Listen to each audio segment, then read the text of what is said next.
And yet we were so professional when we interviewed you at ABR. I know, yeah, obviously. Right, are you ready to get going? Are you okay? Yeah. Sorry, what we doing? Lovely. Right, folks, welcome back to a special episode of Brew Time. This is number 100. So who better to get on than Simon and Lisa Thomas, the Posh and Becks of motorcycle adventure travel. How are you? All right. Hi, we're fine. We're all right. Honestly, I mean, we've been called. I've been called a few things. He's been called a lot of things. The Posh and Becks is new. kind of liking it, actually. Excellent. Is that the way we're going to have to go? Their money. That'd be lovely, yeah. You'll have to start wearing like a sarong or something like that, Simon, you know, for the events. I haven't got the legs for it. Seriously. Little long, anorexic-looking hairy legs. It's not a good look. Gorgeous. No. You should wear a kilt. This is a nice reversal because the last time we spoke properly, we were interviewing you. I know, that was the ABR, wasn't it? Mm-hmm. Yeah. Yep. Are you going back? Are you going back next year? Yeah. Fantastic. Same thing next year, yeah. Brilliant. Yep. At the moment, I can't. Yeah, at the moment I can't make that, but I might be able to shift a few things around, and if I can, I'll definitely be there. It was awesome. I really enjoyed this year's one. It was good fun. The weather was fantastic. We weren't dealing with all the ramifications of COVID and all the restrictions. Yeah. I mean, we actually didn't get to see an awful lot of the event because we were quite busy. But I think the biggest thing was just the atmosphere. Yeah, the atmosphere was just fun. Despite so many people, it felt small. Absolutely, yeah. They kept that sort of. I was really worried that the Overland events, they're normally quite small in number, aren't they? And they're very intimate and have that really nice feel to it. And I thought when they told me 10, 15,000 people, I was like, this is just going to lose everything that Overland travel has. And it didn't. It was, I don't know how they did it. It was lovely. But anyway, right. Yes. Do you have a tipple of choice? Obviously, it's 10:45 on a Monday morning, so there's no brew dog for me. Of course. No, it's excellent. Coffee, unfortunately. I do feel slightly ostracized, Bruce, because your message said to us, normally this is an evening affair. It's really relaxed. It's kind of boozy. So what the hell? Because that sounds like a lot more fun. Well, I said to you what time, and you said 11:15, and I thought, okay, well, you know, business like you obviously got things to do, and you don't want to get hammered in the evening. That's fine. That's fine. Right, I need coffee. I've been slang. I've been out walking the dog this morning. She's caused me heart attacks. Just been an idiot. But anyway, right, we'll settle into this. Okay. Folks, if any of you have never heard of Simon and Lisa before, where have you been? Basically, guys, can I hand the floor open to you and just introduce yourselves? What have you been doing for the last 2 decades, pretty much, and we'll go from there. The short version, because some people have heard this many times before. In 2003, Lisa and I closed the front door to our house. We got on our 2 motorcycles and we set off to ride around the world for what we imagined was going to be a maximum of 16 months. Because how did that go? Who the hell can afford more than that, for God's sake? Bearing in mind, it's worth mentioning, this is before social media, and this is prior to you and Charlie even setting off. And then fast forward, and we realized that we were having the time of our lives, and we realized that our values were changing. And we realized that we hadn't gone through the 120 countries that we had planned to in 16 months. What a surprise. We ended up spending a total of 16 and a half years on the road and racking up 507,000 miles. We came back to the UK for what was going to be just 8 weeks because Lisa had got some very serious ongoing health issues. Was November 2019. Mm-hmm. So I was here just for some medical attention. We handed the keys to our 2 motorcycles and effectively everything we own in the world to a friend of ours, a great friend, David Mays, who lives in Tennessee. And we said to him, okay, listen, thanks for looking after the bikes. We'll see you in 8 weeks' time. Stepped on the plane with just hand luggage. Got off the plane this end. Both got COVID before anyone knew what it was. And then the zombie apocalypse happened. And we've now been here for 2.5 years. And we're working very hard to get back to our lives and back to our riding lives. And in the meantime, we've obviously readjusted to being back in the UK after almost 2 decades of continuous riding. I mean, that's a podcast in itself. How the hell has that been? How have you dealt with being free as a bird to back to normality. It's very interesting because it's only now that I'm beginning to get really itchy feet and be a bit about it all. Yeah. But I came back because I wasn't well. So I had that period of time when I don't think, well, it wasn't safe for me to ride. I wouldn't have been riding. I didn't have the energy to walk up 50 steps, let alone put my leg over a motorcycle. So it hasn't affected me as dramatically as you would imagine because of that. However, Simon, I think he's probably had a lot harder time because not only did he not have the freedom and the riding and our lives on the road, but he also had me to worry about as well. Normally it's the other way around. Normally I'm always looking after him and worrying about him. You guys, you need it, don't you? I got that T-shirt that says I'm a professional shit magnet. I wear it regularly. Yeah, I need to borrow that. Yeah. So it's definitely been a huge adjustment. Probably definitely larger than we were both anticipating. Largely because we weren't anticipating anything. We weren't anticipating any kind of shift. And a few friends of ours have said, well, why don't you get back there now? What's stopping you? The borders have opened. And as we've explained a few times, to a few people's genuine surprise, we self-fund this. We don't get paid to ride around the world. We've got fantastic sponsors that over the years have supported us significantly with parts and parts for the bike, etc. But obviously 2 years of being stationary has made a huge dent in any kind of incomes that we did generate. But that situation when you look back over your shoulder and you go, where's 2.5 years gone? Because you think, well, I'll do this for another few days, for another few weeks. Yeah. And then only with hindsight, you look back and you go, wow, this has been a while. So the adjustment's been vast because we just didn't know what to expect. The upside is that mentally we've become quite attuned to being very physically and mentally flexible, because at the end of each day, realistically speaking, when we're traveling, we don't know what the day is going to bring towards us. We don't know what challenges we're going to face. We don't know where we're going to be sleeping each evening. And Lisa and I have learned to thrive on that. So the fact that this huge change has come our way, we had the mental strength and flexibility to deal with it, but it certainly hasn't been easy, as much because of the lack of riding. I mean, Lisa and I, we're getting known as photographers and cooking people and educators, but fundamentally, when we're thinking about ourselves, we're riders. Everything we do is because that's what puts the biggest smile on our faces. But the bigger challenge we've had, or that I've had, is the fact that when you close your eyes and you have this self-image. We've all got a self-image of who we are. Well, for 20 years, that's been with a set of motocross boots and a set of handlebars and a bike. And there is nothing in our little cabin. There's not even a motorcycle magazine that suggests we have a connection with motorcycles. So it has been a case of very much, well, if we're not riding right now, who are you? Who are we? Yeah. And that, imposter syndrome that I keep reading about, we're giving talks and we're giving interviews. We've not been on a proper challenging bike ride for 2.5 years. So there is that, even before coming on here and talking to you, it's like, well, do we still qualify as adventure riders? Are we still riders? We don't have bikes. Do you know how ridiculous that sounds to an outsider for you guys to say that? But I get it. I totally get it. Like, even for me, like, it's 10 years. It'll be 10 years next month when I left to do my trip. And I'm like, when I get asked to go and do talks, I'm exactly the same. I'm like, I've done it. It's like there's plenty of other people out there doing stuff now. It's like, why do you want to talk to me? I'm just like some fat old boy that does silly videos on YouTube now. That's all I think. But there's an interest there, isn't there? I think the overland travel, the adventure travel, I think that's stronger than ever now. I thought it was dying away, and it seems to have really picked up and peaked again. I think it's because of the period of time that people have been prevented from travel. I think there's a lot of wishing and dreaming and planning going on. Well, we all want the things that we're told we can't have.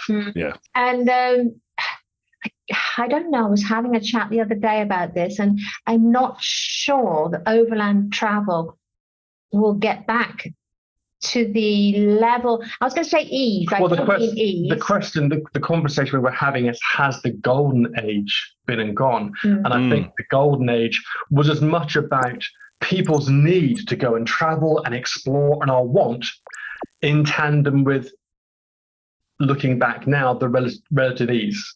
I mean, since COVID, and the world has unquestionably changed, it is going to become a lot more bureaucratic.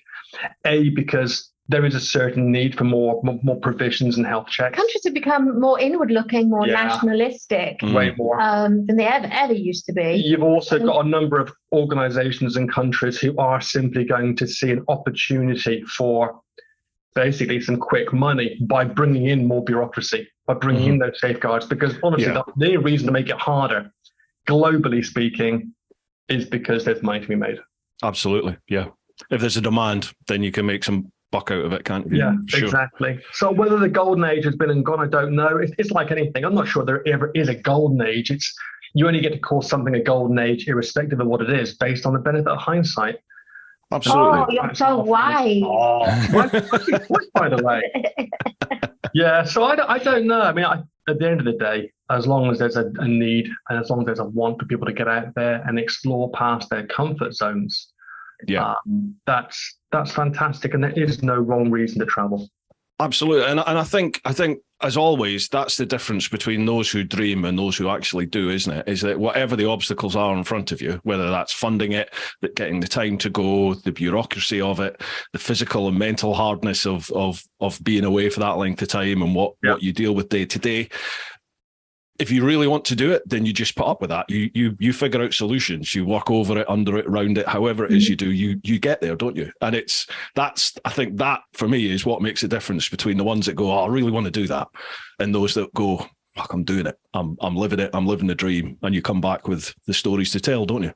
And your life changes. It's been quite interesting as well. People say, oh, you should be back on the road by now. And I remind people that it was only 3 weeks ago now that I had the AOK from the cardiac guys. So it was all very well thinking, yes, I want to do it, but can I and should I do it, until I got that all okay. And the answer is no, you shouldn't. The insurance policies would have just laughed at me anyway. Insurance policies. Well, I mean, anybody who insure you? They're going, you want what? No way. Are you okay to talk about your health issue, Lisa? Are you all right talking about it? Was it an arrhythmia? Is that right? Erratic. Put it back in. Was it an erratic heartbeat? Is that what you had, or is there more to it? Oh, please use all the really big names. It does sound so cool. There's a little bit more to it, but most people know it as erratic heartbeat. They'll say that it's the erratic heartbeat is probably the best way. Can I add in my 2 pennies worth before you totally play it down like you always do? Can I stop you from talking? No, it's just impossible. 4 hereditary heart issues that were serious enough that at one point I genuinely thought I was going to lose my wife, because after 6 days she couldn't get out of bed. Couldn't get out of bed because her resting heart rate was 36. Not enough oxygen going around her body, not enough oxygen going to her brain. Then the next second it would be 220. Wow. Left bundle branch block. So I mean, again, Lisa's been dealing with this pretty much her entire life. And it's only been recent years that we've made it public knowledge because we thought it was appropriate. The atrial fibrillation did actually get a lot worse. Really starting from about 8 years ago, it would have me bedridden, which is all very well when you've got a bed, but when you've got a tent, it makes it a lot harder. Yeah. And it mounted and got worse and worse and worse, and to the point where even I had to go, I need this looked at properly. Then my father had passed away in the interim with very similar issues, and it was just brought it all home. That at the age of 60 he had a quadruple heart bypass, and I've just turned 60, and so you take a step back and you go, 60 isn't actually that old. Well, that's what I think now. It's not though, is it? These days old. It's just not. Come on, Bruce, how old are you? People think I'm lying when I say this. I'm 45, but I know I look 85, but I'm 45. No, seriously, you don't look a day. See, my light's all, I've put the light in the wrong place. When I shave my beard off, I look about 8. I've got a proper baby face, hence why I keep the beard. Seriously, I would milk the baby face for as long as possible. Sounds quite wrong. Milk the That did sound wrong. No. Cut. Oh, you've got great skin. What moisturizer do you use? Thanks. Interesting's the wrong word. I also do. I think I messaged you actually at one point, and I developed atrial fibrillation at some point in the trip. I don't know when, but when I got back from the trip, my old role in the police used to involve carrying a firearm, and we have to do a yearly fitness test to qualify for your firearms license. Yeah. And I literally, it's a beat test, and I remember getting to like level 3, which is it's a walk, and I was tired like I've never felt tired before. You know, I just had nothing. And I think I managed to get myself to like level 6 and I just thought I'm going to lie down and that's the end of me. I'm done. Just empty. So I thought, that's not right. End up going to the doctors and they discovered I had atrial fibrillation. And it really knocked me for 6 for a lot. Even after I had the cardio version, it was like, is it coming back? What's going on? And thankfully, I've been all right ever since, and that's 8 years ago, 8 years ago, I think, since I had it done. But it really knocks you out. You were quite young. Yeah. Interestingly, they think the doctors think I got dengue fever at one point over in Southeast Asia. I think I was in Indonesia or somewhere like that. They think I picked up dengue fever, and they're not sure if maybe that has something to do with it, or the fact for a year and a half I lived on like Gatorade, about 3 litres of Gatorade every day, and they were like, energy type drinks as well, they can have an effect. So I was like, there's new discussion going on at the moment as well about how many. I hope he's sponsored by Gatorade. How many top athletes are suffering from AFib at the moment as well.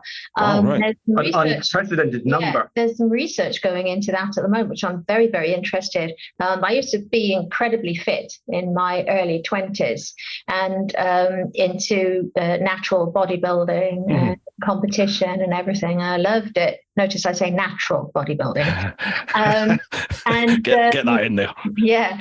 And they're actually trying to see whether or not there's a correlation between extreme fitness and then the development of atrial fibrillation. I'm reading it all the time, aren't I, really? I have always said, and I hope some of my old PTIs are watching this, I've always said running is bollocks. And it looks like the scientific proof that follows that. And if it's not bollocks, it can hurt your bollocks. It can, absolutely. Especially as you get a bit older and they get a bit bigger and dangly. There we go. No alcohol required, and it does for like 7:30 in the evening. God, he looks so young, doesn't he? Oh God. Oh, right.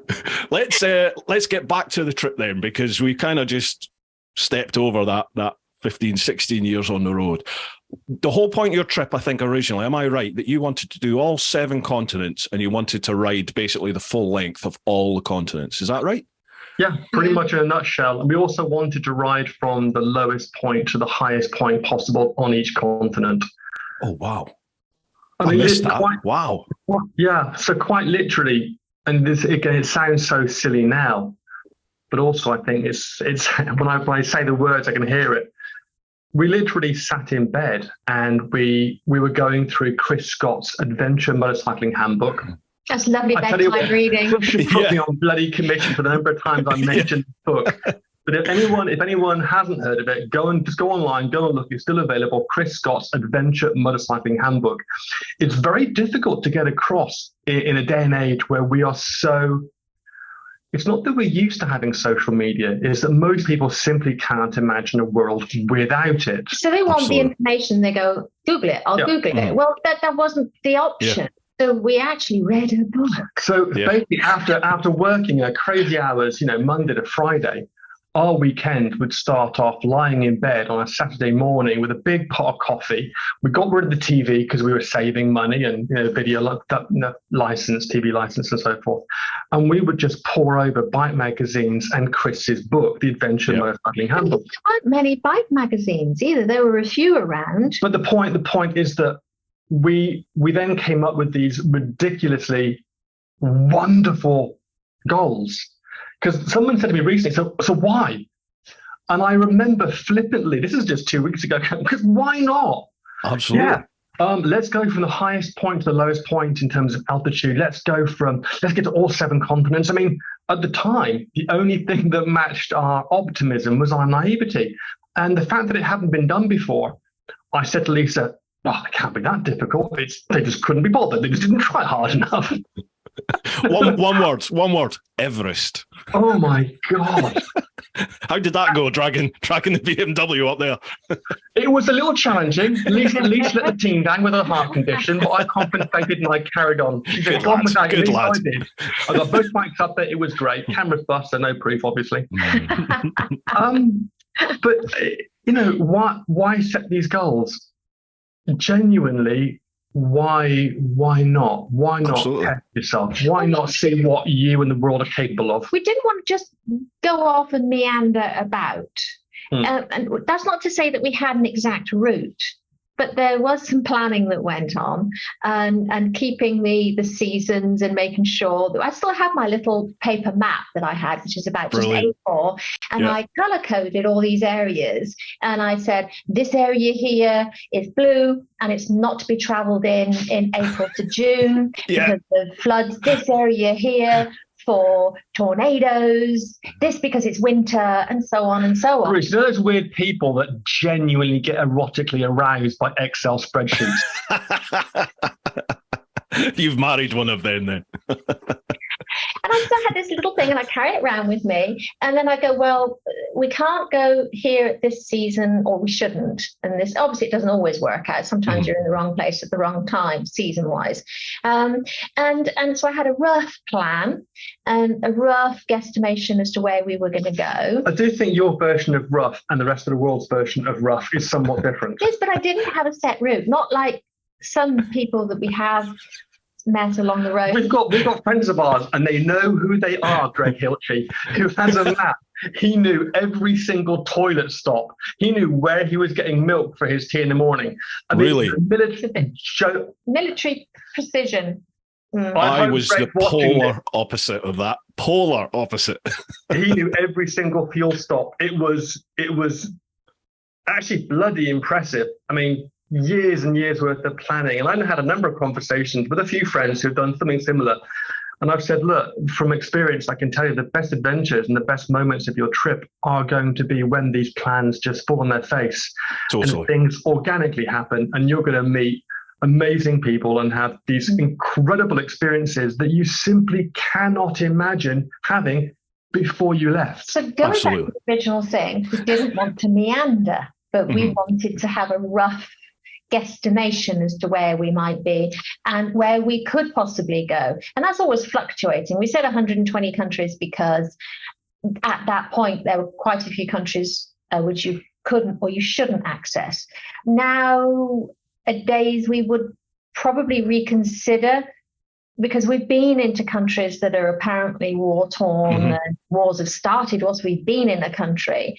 And it doesn't really affect you in the same way as it does the actual local people that live there. It is a very different, experience. There's a different reality between well, you know this, Bruce. There's a different reality between how the media portrays a situation in a region or a country, and then you actually get there and you realize very quickly that actually no, the country's not at war. It's just the two most powerful people in that country are killing people because they can. It is different over land situation or rights or something. In certain countries these days, yes, it's affecting the entire population, and there are certain parts of the world now which we wouldn't dream of entering. But I think our attitude has changed somewhat with what is a no-go area.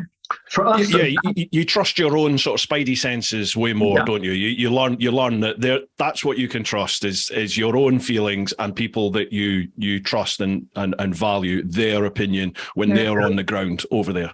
Definitely, the media. I don't listen to what the media say anymore. Now, you said something very interesting there, on the ground. So this is a big change that we've experienced during our time on the road. When we first started, there would always be that almost camaraderie. You would see another traveller, whether it be somebody hiking or on a bicycle, motorcycle.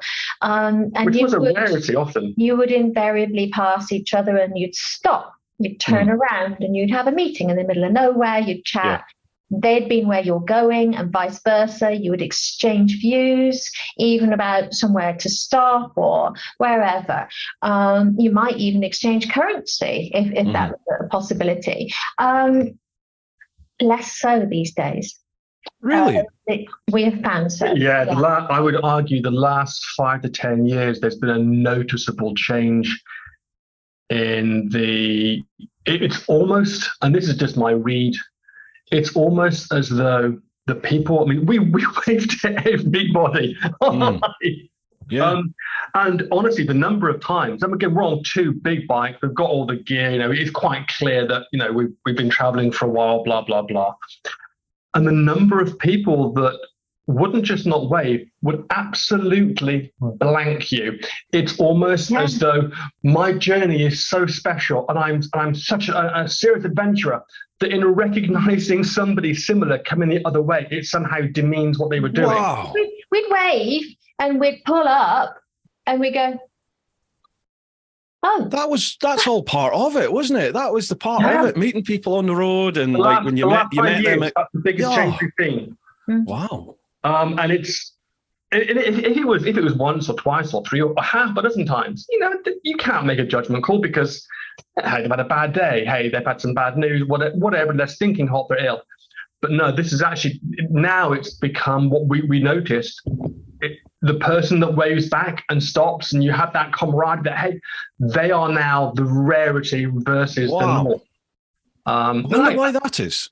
Don't know. I put it down to, people are going to hate me for saying this, I put it down to the rise in social media. People don't need that interaction because they believe that they can get all of that information from online. I was just thinking that. I wonder if social media has had that impact. Because that's what I think. It's made people... It seems to have made this. I'm saying this. We're doing this via technology, aren't we? But if we could, we'd be in the same room and do it. It's made the one-on-one sort of conversation.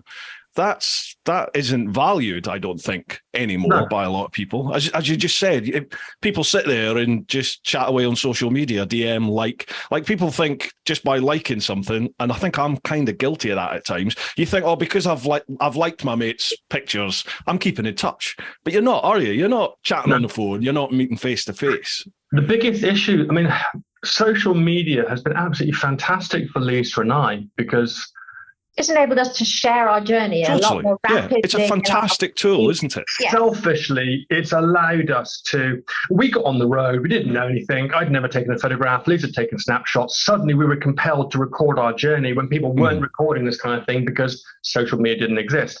Because we were so blown away and so moved by what we were seeing and experiencing. And it was all for the first time that we felt compelled. We didn't want to. We needed to share this with the friends and the families that we love back home. So social media has been fantastic, as has all the work into the website we've had over the years, because if you want to boil it all down to one message, the message is we're riding around the world utterly clueless at that time, thinking, God, if we can do this, anyone can. This is doable. Now, whether it's doable for 6 months, 6 years, 6 decades, ask each person to find out. The downside with social media is that it has made information so accessible that we now take it for granted. And there's that wonderful expression about, it's slipped out of my head. Basically, when you take something for granted, it loses its value. So as you've just said, familiarity breeding contempt. Yes. Yeah. Information is now so readily available, and there is so much of it that I think unless you've actually had to really input a degree of work in uncovering that piece of information, I'm not sure it has the value that it used to have. If when things come that easy, you don't have to learn something these days, because, well, when I want that information, I'll just go online and I'll look it up. But it also means, going back to your example, we're now in a society where, I sound like my dad, where liking and swiping is just, well, there's an opinion, I've just expressed it. Yeah. And you've obviously, and people these days can also express a negative and a positive opinion with such ease and with so little consequence. Now, I know this is turning into a conversation about social media, and generally speaking, social media, I think, has been a very, very positive thing. But on the fringes of that conversation, social media has had a profound impact on how we communicate face to face. Not only how we communicate, but how we interpret how each of us is communicating. Yeah. And I think there's some downsides that we've noticed, because we've been on the outside looking in. We see it. I'm saying we. Obviously, I've left the police now, but I could see it in the police before I left, and my wife is still serving, and all my friends that were in the job, they're still there.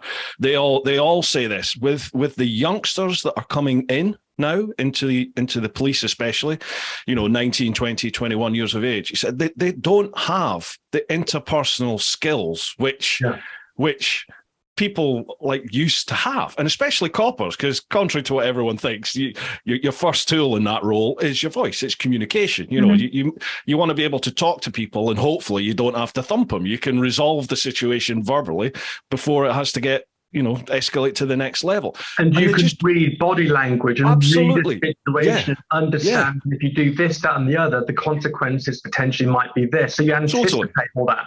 I think the body language is one of the prime elements of travel.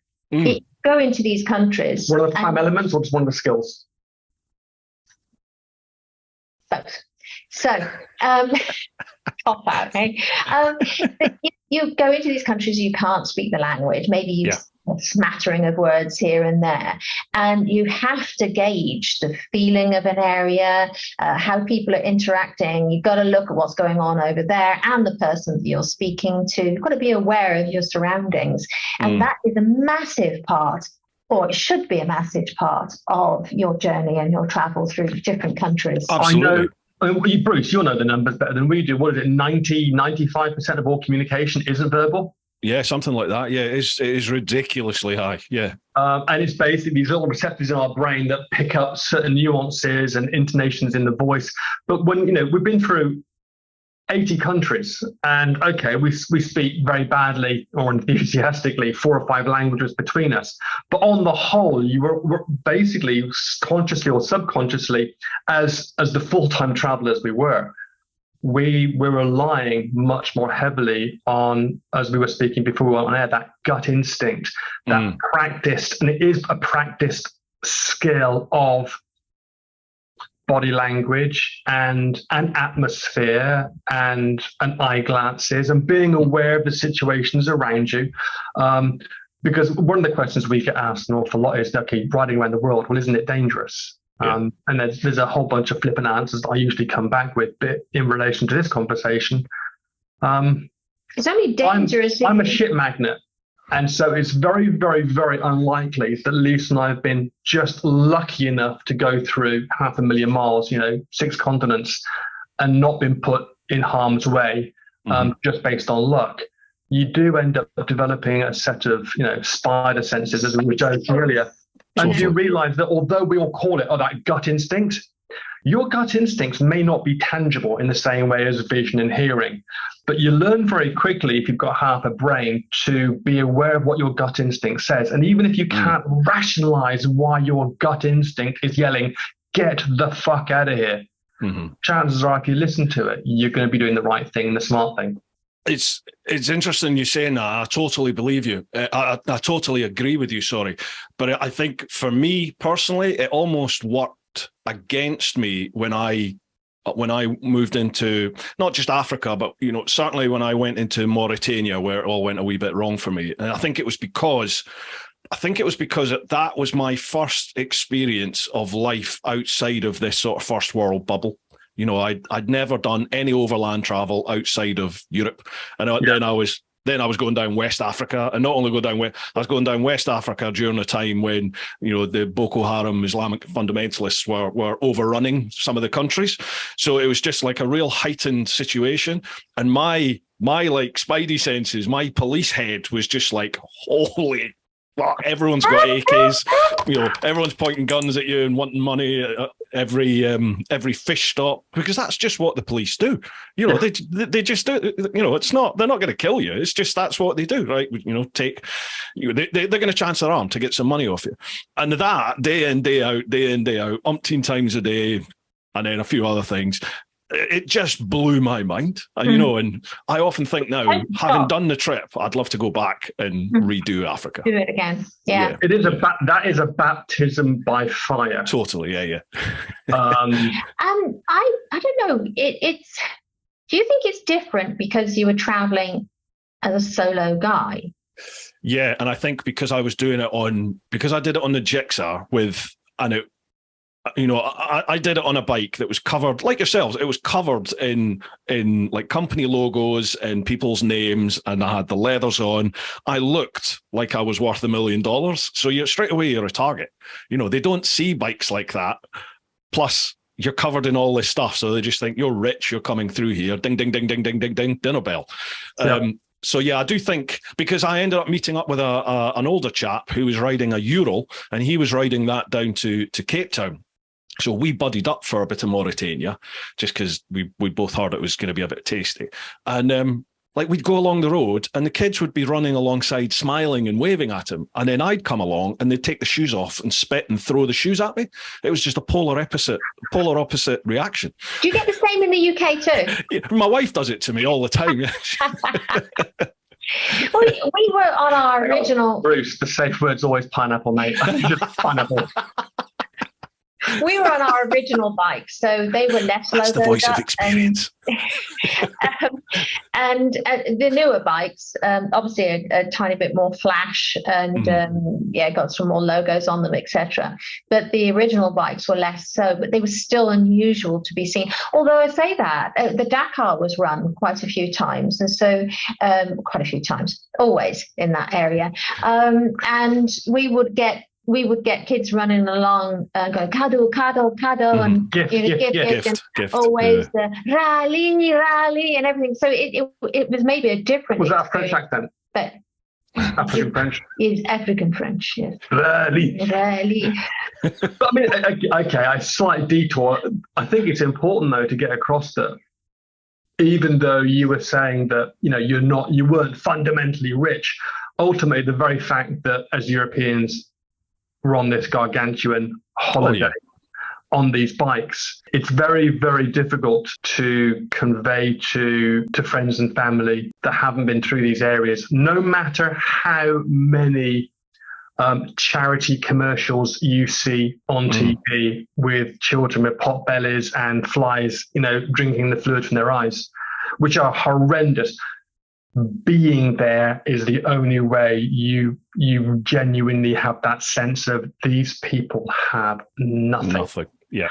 And then here you are riding through with more value in the helmet will ever earn in their entire lifetimes all put together. We had a very hard time mentally coming to grips with the fact that all you end up doing at the end of each day, once you've got past that, what an experience, is learning to hate yourself a little bit less.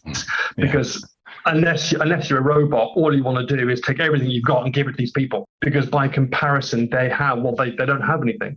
And I find it very, very difficult to legitimize not doing that on a daily basis. Whether that was Africa, whether that was parts of India, in any developing countries, where on a day-to-day basis you are confronting, genuine hardship, and then flipping conversations. So we were talking earlier about Lisa and I now being back here unexpectedly, and those mental shifts. I spend a good deal of my day when I'm speaking to friends and family online or even at events, just biting my tongue when I hear, oh, I'm so tired. Oh, I'm bored of being broke. Oh, I haven't got any money. Because you want to become that voice of reason that says, listen, but you can't, because it's not my job. It's not my right. And it's not, and it won't be taken in the right way. It's a relative. Exactly. We're a totally different world, aren't we? This is a totally different world in which we live. It is weird. Here in this country are exceedingly high, especially at the moment, but they're a different set of pressures.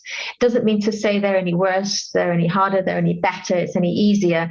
It is just different. And I think that's the most important element you can carry with you, is that every country and every Indigenous person is experiencing different lifestyle to yours. You can't make assumptions. You shouldn't make judgments until you've actually been there and experiencing it yourself. And you'll always experience it from an outside view, but to try and put yourself in that situation and basically, as Sam says, bite your tongue and keep your opinions to yourself until you know a little more. Especially at the moment, because quite genuinely in this country, you have got people that previously thought money was tight, but actually now are genuinely thinking, I don't know if I've now got to make a choice between food and heating. I mean, in the UK, I think we're now facing the next couple of years of, for a lot of people, life-changing decisions based on the economy, et cetera.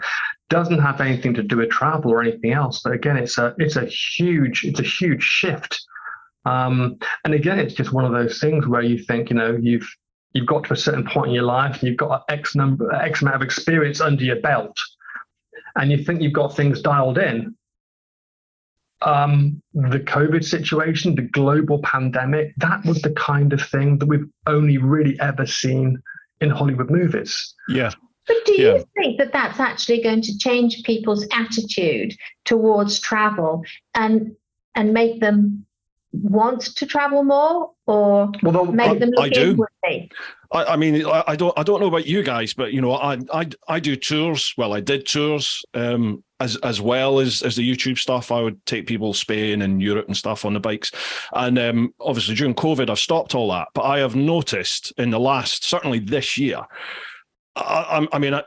multiple times a day, I'm getting messages and emails and DMs from people going, when's your tour start? I just want to hit the road. There is a hunger there at the moment. Maybe that will change as we progress through winter with the standard of living. I kind of think it will. For those that can do it, everybody just wants to go. Everyone I know who has a tour business, holiday home, everything like that, anyone that's based around travel, they're all saying, there are not enough days in the year for us to meet the demand. Everybody wants out. Everybody wants away. If you look at just the UK and this conversation Lisa and I have had with so many people, and what filters out is, listen, I've got a ton of pressure on my shoulders. I'm looking after my family. I'm looking after my friends. I've had two and a half absolutely shitty years. Yeah, I deserve something. And then you've also got that massive amount of, I just need to escape. I just need to escape this pressure, this constant onslaught. Even when you're not working, the minute you turn on the TV, you can't get away from 80%. Don't turn the TV on. Just don't turn the TV on. We don't have one. I don't watch the news. I didn't know about the Queen till my wife came home from work, and she was just like, I'm probably just going to have to pack a bag, turn around and go back in. I was like, well, what do you mean? And she was like, oh, you're not seeing the news. The Queen's ill. She might not make it. No. Like, what? So I just find the media these days, the media, here we go, I'm going to put the old man hat on and have a rant here. But the media, growing up, the news to me always was just, I felt or assumed maybe the news was just relaying fact to me.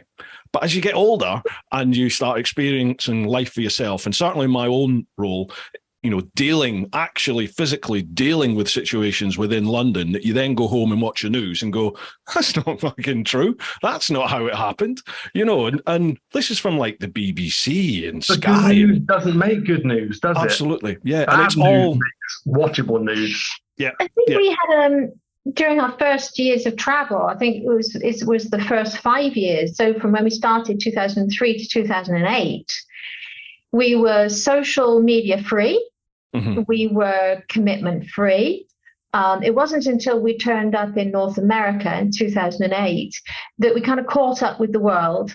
And I reckon that first 5 years... There was this thing called adventure motorcycling. Yeah, we were exceedingly lucky to have that first 5 years as totally solitary and independent.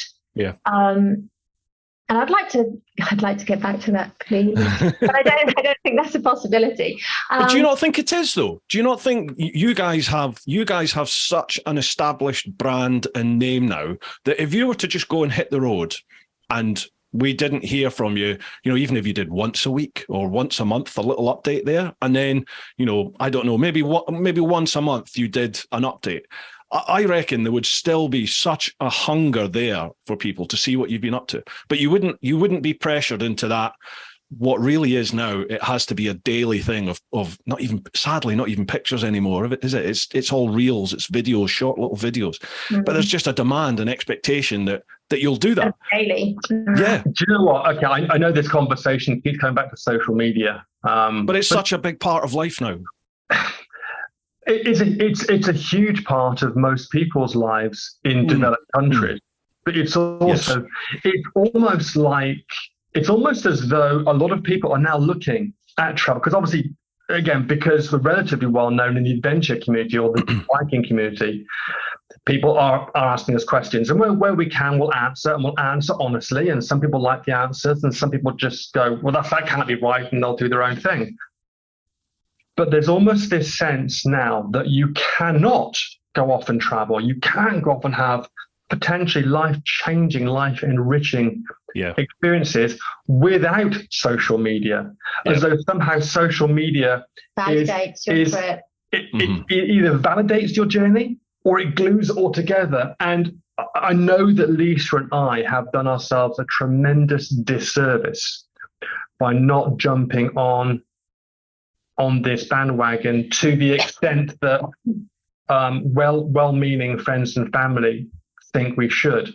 Well, why don't you do this and why don't you do that? And we don't post regularly. We have times of we had this observation made by a close friend, and he said, "You go dark." Yes, you disappear off and you go totally dark, and no one knows where you are or what you're doing. You need to post once or twice or 3 times a week, or at least once a day. And we've gone, but we hadn't actually realised we did it because we just went out there and did it. But then the journey's not. If the journey isn't fundamentally yours for Lisa and myself, I mean, the level of commitment, the amount of sacrifice you end up making, this. The word selfish is almost a no-no. We can't be selfish. Yes, you bloody well can be and should be. There are occasions where if you look completely honestly and you go, okay, what is my motivation? Our motivation for our journey is because we fundamentally find it enriching. We think we are better people. We like ourselves more when we're on the bikes out of our comfort zone. No, I have to tell you. Let me get this right out. And at the front of our brains isn't always, this will make a great selfie shot. I mean, actually, we're awful at selfies. I don't like selfies. Selfies have a place. But to anyone listening to this, just remember, if you're in front of the Grand Canyon or in front of somewhere beautiful, you don't need to be in it. The view's that way. We believe you're there. So ultimately, we've not been as commercially successful as we could have been for one really simple reason. We set out in 2003, never thinking anybody other than family would be interested. It was never a commercial venture. And even the commercialization that people have seen is because it costs money. Mm-hmm. You've got to fund it. And you've got to fund it. And we've got to fund it. We had somebody throw mud at us a little while ago, actually it was last year, about selling our photographs online. Really? Well, why aren't you giving them away free? I'm not sure. Why don't you give blowjobs for free? Primarily because... Some people do. So that's how you funded the Mauritanian thing. What do you think? I was walking the dog this morning. Lovely. Oh, those hands up under the bridge. Got another journey. No, but hang on. You're not finished. I'm not finished. At the end of the day, you've got to put fuel in the bikes. Absolutely. And so it's not a case of for us, because the accusation, you've sold out your journey. And I said to this person, are you kidding me? We post as and when we think there's something worth sharing, as and when we do something that we go, oh my God, that was amazingly good or amazingly bad. We had shit a couple of years ago in Cuba for posting up videos of when things went very bad and Lisa had that bad accent smashed in her face. Oh, you shouldn't put that up. I said to that person, shit happens. Look, it's the reality of travel. The reality of travel, the reality of life is that good and bad things happen. And as much as we want to inspire people to get out there and enrich their lives, there has to be realization of there are reality. Consequences too. Yeah. But it's just very, very interesting how travel has somehow become so interwoven and connected with social media that people think you can't have one without the other, and you absolutely can and possibly should for a little while. You can, and it can also be a good way of funding, of helping to fund that trip. You know, case in point, Itchy Boots. You look at Itchy Boots, not really what she's doing. I mean, she's making an incredible income from what she does. But as somebody that makes videos and puts on social content and who has traveled, I am gobsmacked at the work that she must be putting in just to create her online presence and the vids and the content that she does. It's the number phenomenal. Of hours is phenomenal, insane. And I promise, if she actually came out and said, "This is how many hours that it takes, not just to physically craft it, but how much time you end up thinking about the camera will go there, I'll go over here, the light, just the all-consuming time." Most people would go, "What? That can't be right." There's huge debate, isn't there? There's a lot of people out there that think she must have people edit everything for her. And do you know what I say? Even if she does, she still has to film all this. Yeah. And even that takes a lot of effort and time. It does take away from your experience, doesn't it? Because sometimes the last thing you want to do is get a camera out and talk to a camera. But often that is the time when you need to do it, isn't it? I was given a piece of advice by a professional filmmaker years and years ago. In fact, Sterling Norrin, if you're listening now, thanks for this, buddy. I'm claiming it as my own. He said, the very best time to get a camera out, be it a still camera or a video camera, is at the exact moment when you absolutely don't want to. I was told the same. We look back at a lot of our photographs, which obviously we've had time to do with the not traveling during the COVID time. And we go, what were we thinking?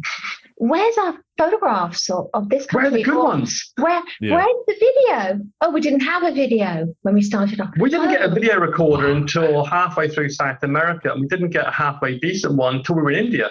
And so it was like, what were we thinking? What were we doing? But we were thinking in a different way. Totally. And really just it was going to be for private footage, private photographs, etc. I'm still pleased that we had that part of it, but there's so many people out there that will never, ever have the opportunity to do what we have done. Totally. Yeah. So to be able to share it, I think we have to. It's our duty in some respects to be able to do that, to share it in a positive way. Yeah, it's still your trip, but you guys you've attained such a level now. You know, you are the Posh and Vex. You are sort of adventure motorcycle travel. You know, around the world.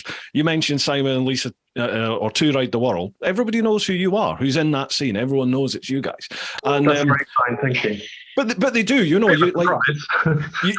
you have a very established brand, a very established names, and a lot of respect for what you've done and what you continue to do. And yeah, the fact that you're out there promoting what you do, because it is amazing. Adventure travel is a fantastic thing to do if you can do it. But as you rightly said, not everybody can do it. You know, there's lots of people in the Western world that will never be able to afford to do it, or will just they're just not the type of people that will actually go and do it for whatever reason. But the fact that you can relay what that experience is to any degree to those people is fantastic. You must get messages from people I get messages from people who are ill or who are terminally ill, and they're like, you know, I've always wanted to do what you've done or what you're doing, and I'll never ever be able to do it, but thank you, because I can experience it through the content that you make. And those messages are pretty humbling, aren't they? Well, I mean, they bring you to tears at times, don't they? When people say recently, with people not knowing that I've had the issues that you explained and others during the trip, and they go, "We never knew." And I'm like, "Well, why would you?" Because I don't spread it about. You know, it's my information. It wouldn't have added to the journey at all. But actually, people now realizing, oh gosh, you know, you already had these issues when you started off in 2003. I've had messages from people saying, it makes me realize that I can do something. Maybe not 16 and a half years, but, you know, I can go off and do a 6-month journey. It's been a huge change for us in the last 6 months. We did an interview, Adventure Rider Radio.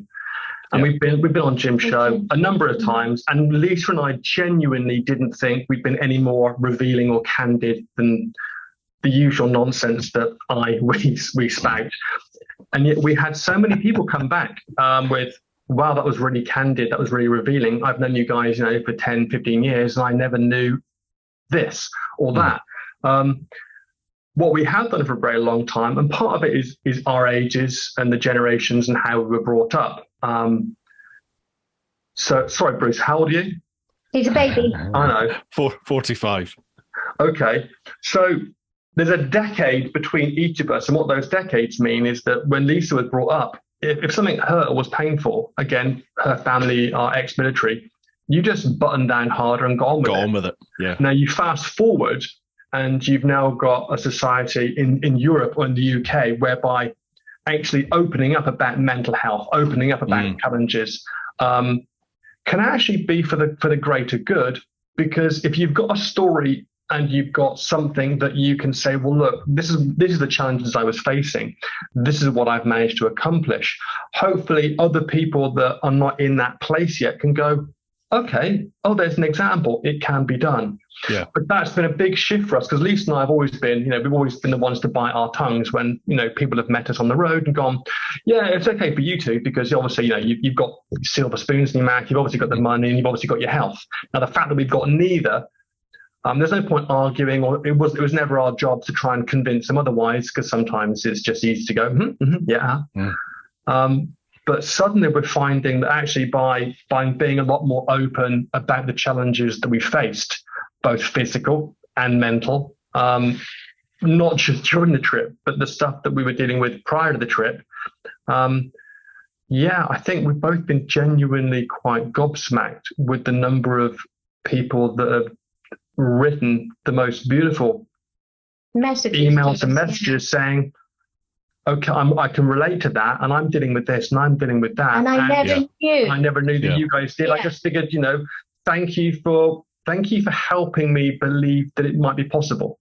Yeah, there's a way out. There's light. Yeah. Ultimately, it's a big change for us. It's something again that's happened when we've had this time period to reflect and to rethink our journey, to rethink our lives. A change of perspective. Yeah. A big change of perspective. Yeah, I think that's happened for a lot of people during this time period as well. Absolutely, yeah, for sure. People have definitely reevaluated, and Yeah, we'll see. We'll see what happens. There's just so many changes at the moment, isn't there? There seems to be one wave of change after the next. So, and change is good. Change is good, but I'm one of those people that I'm very resistant to change, and then it's like, okay, let's go for it. Let's embrace it and let's go. I don't do change, and then it's like, right, we've got to deal with it. Got to deal with it. Yeah, absolutely. Right, that's been over an hour. Do you guys want a bathroom break? No, I'm gonna get some more coffee. Just keep nattering. Right, cool, excellent, good.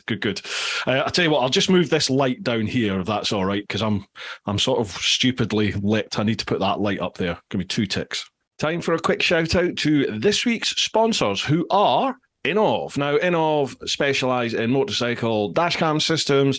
You'll probably seen the vids on my channel. They've got the single camera, the C5. They've got dual camera, which are the K series, the K3 and the K5. K3's 1080, K5's 4K front, 1080 rear.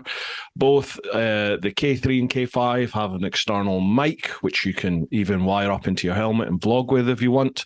If you look at my California Superbike School Day vids, the audio, the onboard audio, is all via the Innov K5 system.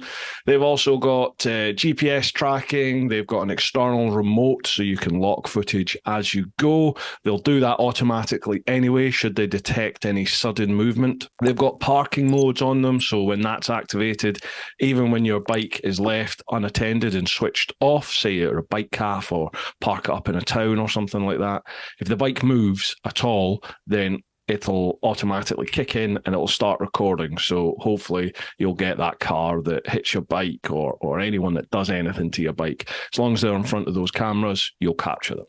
Great system, folks. Invaluable in terms of any accidents for insurance, because the first thing your insurance is going to ask is there CCTV or witnesses? And if you have one of these Innov systems fitted, then you're covered. Providing you're in the right, you're totally covered. Well worth getting, folks. Head to the link down below. I've got the Innov UK website link down below. So if you're listening to the show notes, check that out. If you're watching the vid, have a look in the description. It is a referral link that just lets Innov know you've come from me, which helps me massively in terms of the sponsorship. It shows them they're getting bang for their buck. If you use the code TEAPOT, TEAPOT, then you'll get, I think it's 5% off any of the Innov cameras. And if you use the link to the TeapotOne website, they're the one that do like the DC1 and XV1 helmet cameras. If you use the code TEAPOT, you'll get 5% off them as well. So a huge thank you to Innov for all their support. We are also sponsored by Ultimate Add-ons. Ultimate Add-ons, they specialize in mobile phone and action camera mounting solutions for bikes, for push bikes, that sort of stuff. They provide dust-proof, drop-proof, really rugged cases for your phones, as well as a multitude of different mounting solutions for those phone cases and action cameras. Things like GoPros, DJIs, all that sort of stuff, Insta360s. Great bits of kit, They're great bits of kit, folks. Even when your phone is inside one of these cases, you can still use the phone, you can still use the camera, obviously as long as you keep the lens and everything clean. Great things, folks. I have never had any issues with vibration affecting my phone's camera when I use the Ultimate Add-on systems. I use the Helix strap mount. It's basically like a ratchet strap, really easy to fit. I can fit it to almost any bike I've ever taken out for a review. Great bits of kit. If you head to ultimateaddons.com and if you use the code TeapotOne10, so TeapotOne with the number 10 at the end, then you will get 10% off their range. Massive thanks to Ultimate Add-ons. Yeah, I had no idea, Lisa, that you had all these issues prior to the trip. I'd assumed they'd just sort of come on when you were traveling. No, it was all before. It was sorry, kettle's a bit noisy. It was yeah. Before we left, Simon's just reminded me in 2002, they wanted to fit a pacemaker. Oh wow! And I went, no way, because the pacemakers in those days. Now they're absolutely amazing items. They're incredible. But in those days, it would have set your heart rate at a particular level. and then you wouldn't have been able to increase your heart level, decrease it in a set level. Well, I knew that riding a motorcycle off-road, you kind of need your heart rate goes up, and the requirement of oxygen levels would go up. And if I couldn't change that, then I would have some serious issues. As it was, I had issues anyway. But there were many times, especially during the heat and strenuous activities, that just would not have worked. So we tried to do it via medication, and it invariably, I would say maybe about 70% of the time, medication would help, would work. But it's as you become older, so I understand your medication can change how your body reacts to that medication can change. And I would speak to my sister, who's luckily a doctor, and she would say, yes, this can happen. Now you need to be reevaluated. You should be having your kidneys checked and this checked and that checked. And of course, we're in the middle of nowhere, and I wasn't getting any of it done. And it was gradually getting worse, but you accept it too. You don't know you're as bad as you are, because every day you get maybe a little worse and a little worse. Yeah. Of course, I think it's age. And I was put it down to age. Well, I was in mid-50s and knocking on a bit, and you're, maybe this is what happens. Maybe this is how you feel when you get old. Well, I've always been fit and healthy, and I was, a lot of weight being put on, less aerobically fit, and the medication just wasn't working at all. Now I look back at some of the photographs of 8 years ago, and even 3 years ago, and I go, oh my God, I turned into a little fat Buddha. And that was medication. I'm now back to how I was when we first started off. And I hadn't actually realized gradual drip.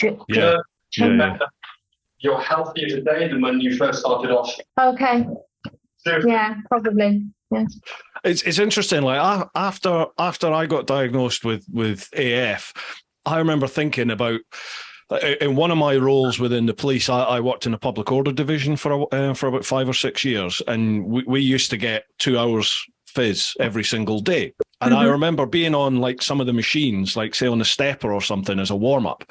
And I remember watching my heart rate, and my heart rate would go from like 110 to 200 odd. It would jump. And I used to think, this machine must be faulty. And I look back now and think, God, did I have it then? But I didn't really notice. I hated running. I could do the circuits and things like that, but running, I just hated. I'm not built running. I'm too tall. Well, too heavy. Yeah, same. Too heavy, he says, eating. Yeah. Well, why not live your life and all that? But it is interesting for me. I do wonder. I wonder if I'd always had it, because I've always felt tired, but just assumed, I worked nights before. I worked in a building site before I went to uni, and then all through uni, I worked as a bouncer in Glasgow, so it was all nights. And then I became a dad while I was at uni, so you got a newborn there. So I was just tired. And then from that, going into the police, it's shift work. So you're just always knackered, aren't you? And I wonder if maybe a lot of that fatigue was... Put it down to... all these things that are going on, and we end up mentally legitimizing or validating, it's because of this, it's because of that. Whereas in actual fact, no, it's just that mechanically we're not where we need to be. I got to say, though, now that apparently I'm okay, I still feel knackered. I'm still permanently tired. But anyway, right, shall we get back to it? Yeah. Right, folks, welcome back. We've replenished with coffee and chalky biscuits, and we're all set to go. Yes. Right, there's so much we could talk about from we've not even really discussed the actual route and countries and things, but I'm sure that will come out next when we move on to questions. So thank you very much to everybody who's left questions. First off, we'll head across to the clan on Patreon, patreon.com/TeapotOne. First one, Charlie Callard. Evening all, morning. Hope you're all well. Congrats on the 100th episode. Cheers, Charlie. Thanks very much, pal. So a couple of questions for you all. What country or culture took you most by surprise, good or bad? Good question. That's a good question.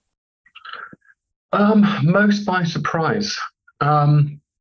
Oh, gosh. Okay, I'll kick it off. We make a real point of going into countries with as few expectations as possible, because experience shows that expectations are there to disappoint you. Russia, I remember going into Russia for the first time, because we've now been in and out of Russia, I think 4 times. We've pretty much gone all the way across, but we entered at the beginning of the journey in the most northwest border of Russia. So we ended up going into Murmansk. Now, back in 2003, nobody was going to Murmansk. It's still the home of the Russian naval fleet. And then we came down the Kola Peninsula, we got to Moscow, and Russia was one of those countries, certainly West Russia, that all of the expectations that we had, having grown up with, films, action films where Russians were the bad guys and the mafia were everywhere and speeding cars through Red Square and all that. Absolutely true. Moscow especially was the place, the location that so closely matched the expectations that we tried to push aside going in. Yeah. And I mean this in a very positive way. Everything from that sense of, I always imagined growing up that West Russia, or Russia generally, was kind of a stern place, and that was exactly what we got. Now, there's some very valid reasons, but silly little things like, be laughing and joking with some new Russian friends. You've been invited to a bike meet. Life in Russia back then, the first time, was still very, very challenging, very difficult. The minute you get a camera out, everyone just looks like they're going to a funeral, because cameras are non-smiling events. Red Square, the history, Russia was exactly what I hoped it was going to be. In fact, one evening, via a new connection we'd made, we went out with this guy. I'm not sure actually you can say this. I'm sure I'm okay. Basically, he was very connected to organised crime. He still emails us. We still say hello. Maybe you shouldn't say so much. Didn't dawn us what was going on, but went to these very nice restaurants and very nice bars, and never got charged. Always got pushed to the front of the queue. And I said to him, so what's the deal with these 7 Series BMWs speeding through Moscow? They seem to have, they can do what they want. These are my friends. And that's all you need to know. I'm not going to say anything else about that. But no, and other countries where... I would say it was Mongolia for me.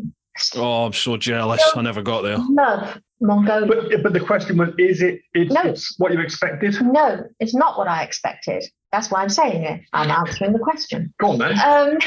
In what way was it different? Well, I didn't actually think the people were going to be as welcoming. I thought that they were going to be very, very reticent about coming forward, a bit closed off, a bit, what are these people coming in? We're nomads, we're true nomads, we're workers of the land, and these people are coming in. I thought that they would be a little standoffish and not actually want to come along and say hi and just smile at us. I found them very welcoming. Right. I was surprised. The level of warmth is incredible. And the hospitality, incredible. But that traditionally is the nomad way. So in many nomadic cultures, the idea of personal possessions is a little foreign. Not in the same way of communism, but in nomadic cultures, they pool resources. So Lisa would have guys just jumping onto her bike and smiling, not because they were taking a liberty or being disrespectful. I mean, they'd equally hand her the horse and say, I'm going to go for riding your bike, or sit on it, here, go sit on the horse. It's just that shared sense of, but that level of just fascination and warmth was just beguiling. That's a great word. We'd been on the road by that time for quite a while, and so we should have been used to it. And we've been through some areas of sparse population. But it was just the vastness. And it's a stunningly beautiful country. It's also one of the least inhabited on the planet. Hard. And yet they're still so smiling and welcoming. Yeah. And that was a revelation. I'd done the reading. I thought I knew what to expect there, and it was heavy going. We had 6 weeks there. We managed to extend our visa. I could have been there 6 months, and you still wouldn't experience it all.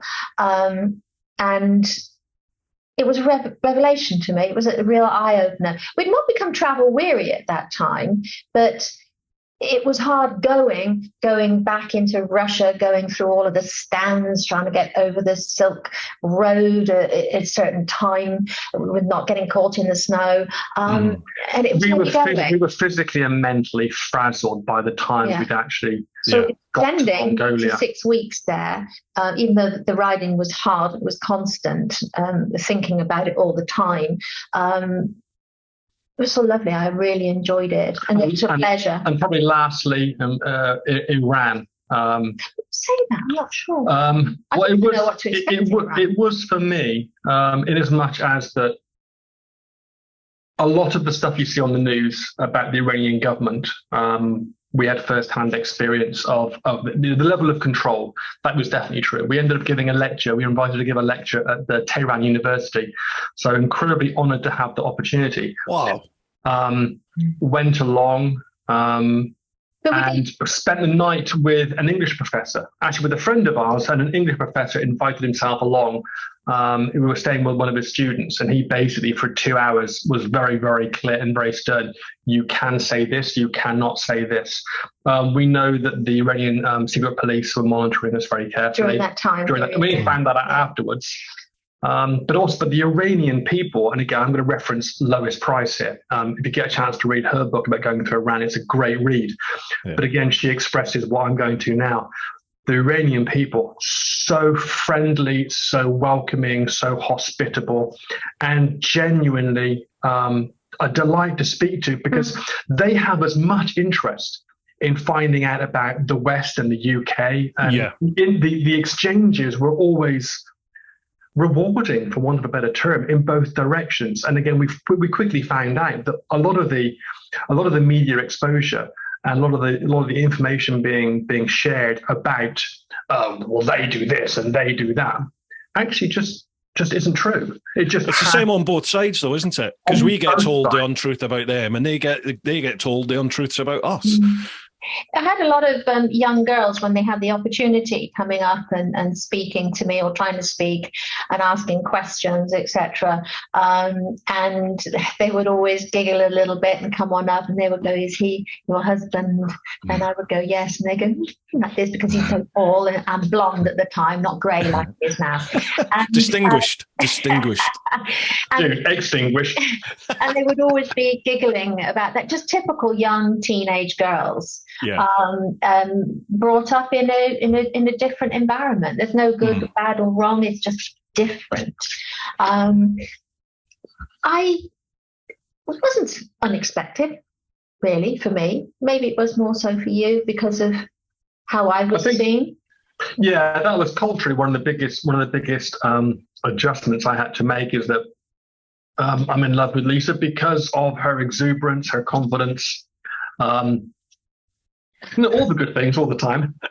And yet suddenly in Iran, she's wearing the burqa, she's covered, much more reserved. I'd have to be more reserved. She socially had to take a stand back because culturally that was appropriate.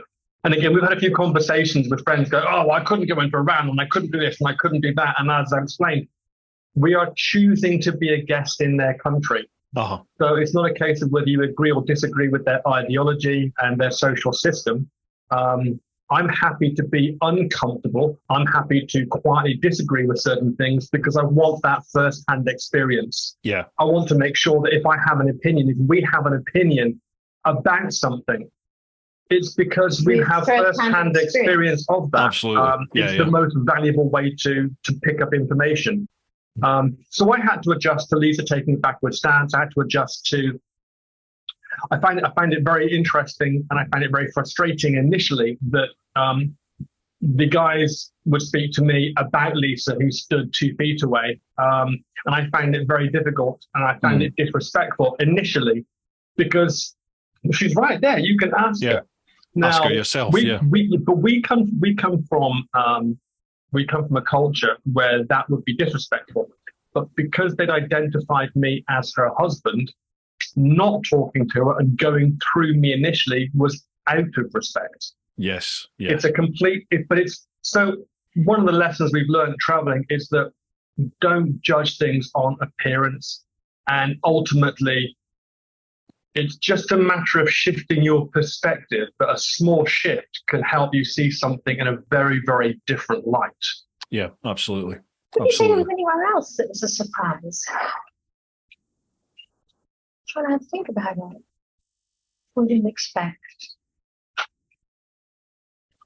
On the whole, we've spent the last 20 years with our hands on the throttles, grinning the whole time, just because we're just generally overwhelmed by what we're seeing, what we're experiencing, what we're learning about each other, what we're learning about ourselves. Like it's been a steep learning curve for 20 years, almost 20 years. Have you ever experienced where people didn't want to come up and talk or were angry at us? Have we ever experienced that? Not on a consistent enough basis where you can say it's indicative of a region or a country. I mean, some people are just angry. Some people are, you get smart people, dumb people, angry people, nice people. Yeah, yeah. And that's just the way the world I think goes. people think that there's going to be a level of aggression leveled at us in certain areas, but there wasn't. You'll know this, Bruce. The best conversation starter in the world, bar none, when you're traveling, is a motorcycle. Oh, totally. Yeah, absolutely. The number of interactions and conversations. We've on our email friend database, we've got people that have been working in the fields the entire life. We've got captains of industry and presidents of countries.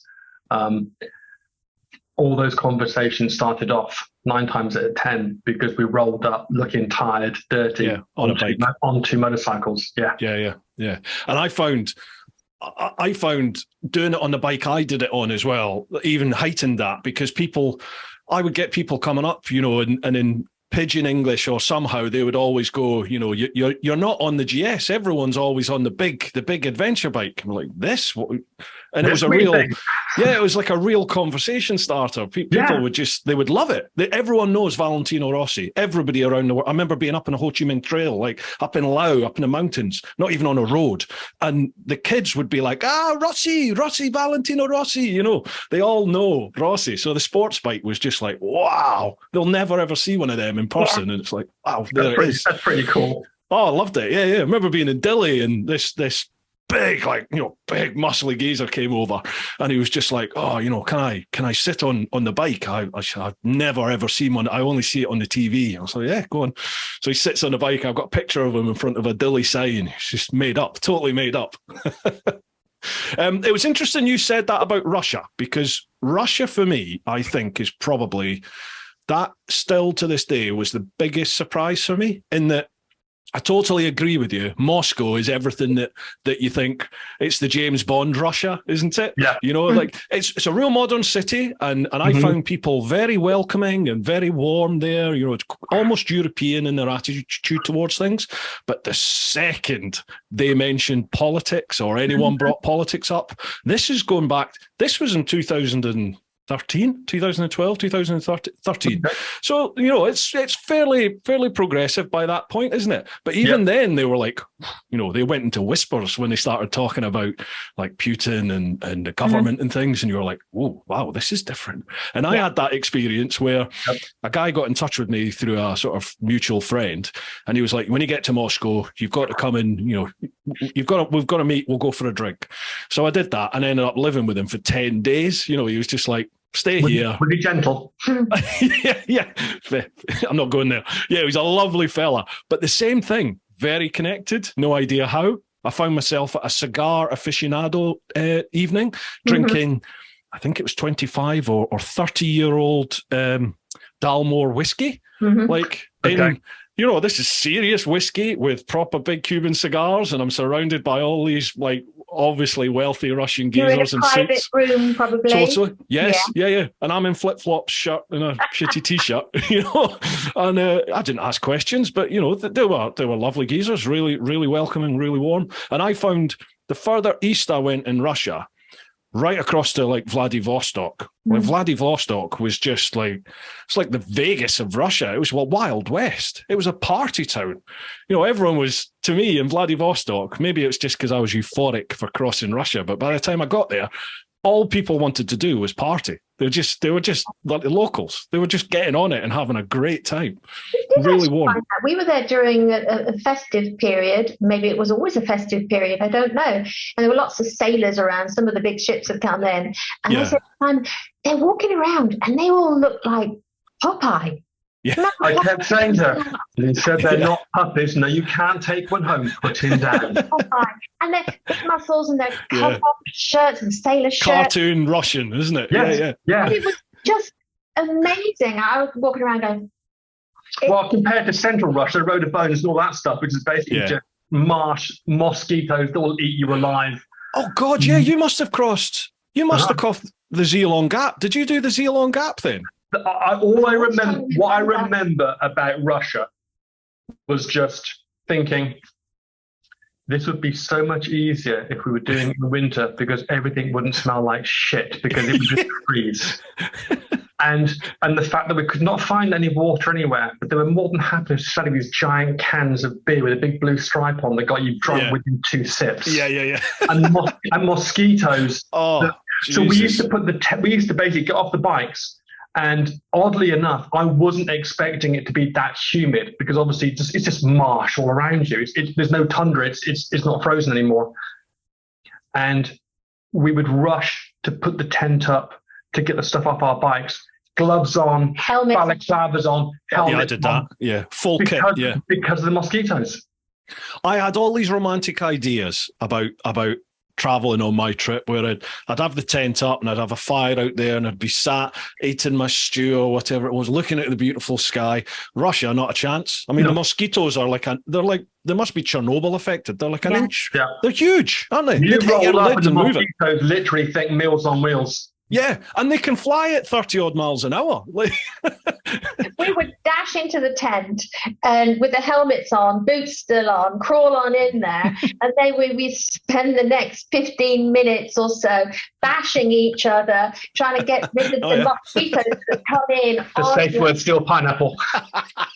Notice I said bashing each other and didn't use another term. We're men. That means all sorts to us. Speak for yourself. I'm not a man. And we got some stories to tell about that. But sometimes we just didn't want to cook, couldn't cook, and so we'd take these big cans of beer into the tent, and we'll have some kind of pasty kind of thing that we'd picked up along the road. Or salted vegetables. Processed sausage. Yeah, and we'd sit in the tent with these massive mosquitoes bashing in. Yeah. And the tent's pretty good, so they didn't actually get inside unless we were so tired. Drinking beer, and then I'm like, oh my God, I want to go to the loo. Can I tell a story? Please do. Damn. Make sure you're not eating when you listen or watch this, people. You can. So, this is the wonders of travel. So I used to do this in presentations because I thought it was funny. Let's face it, I give presentations that I want to laugh at. And then Lisa said, no, stop doing it. Hence me just genuinely saying, so lessons learned about traveling with your significant other on the road. There's the chivalry that I bury really deeply.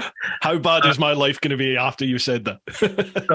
So we're in the middle of Russia. We are genuinely exhausted. We're hot. We're not feeling too good. And you're caught between that. Okay, I need to hydrate. And all we've got is beer. Now, beer obviously has alcohol.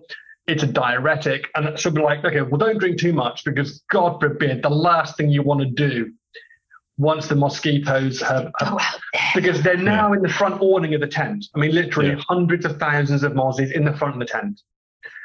So I'm fast asleep. I'm gone. And I get this nudge with a bony elbow. They're lovely with a bony. What's up? Do you love me? What? Do you love me? Yeah, what's wrong?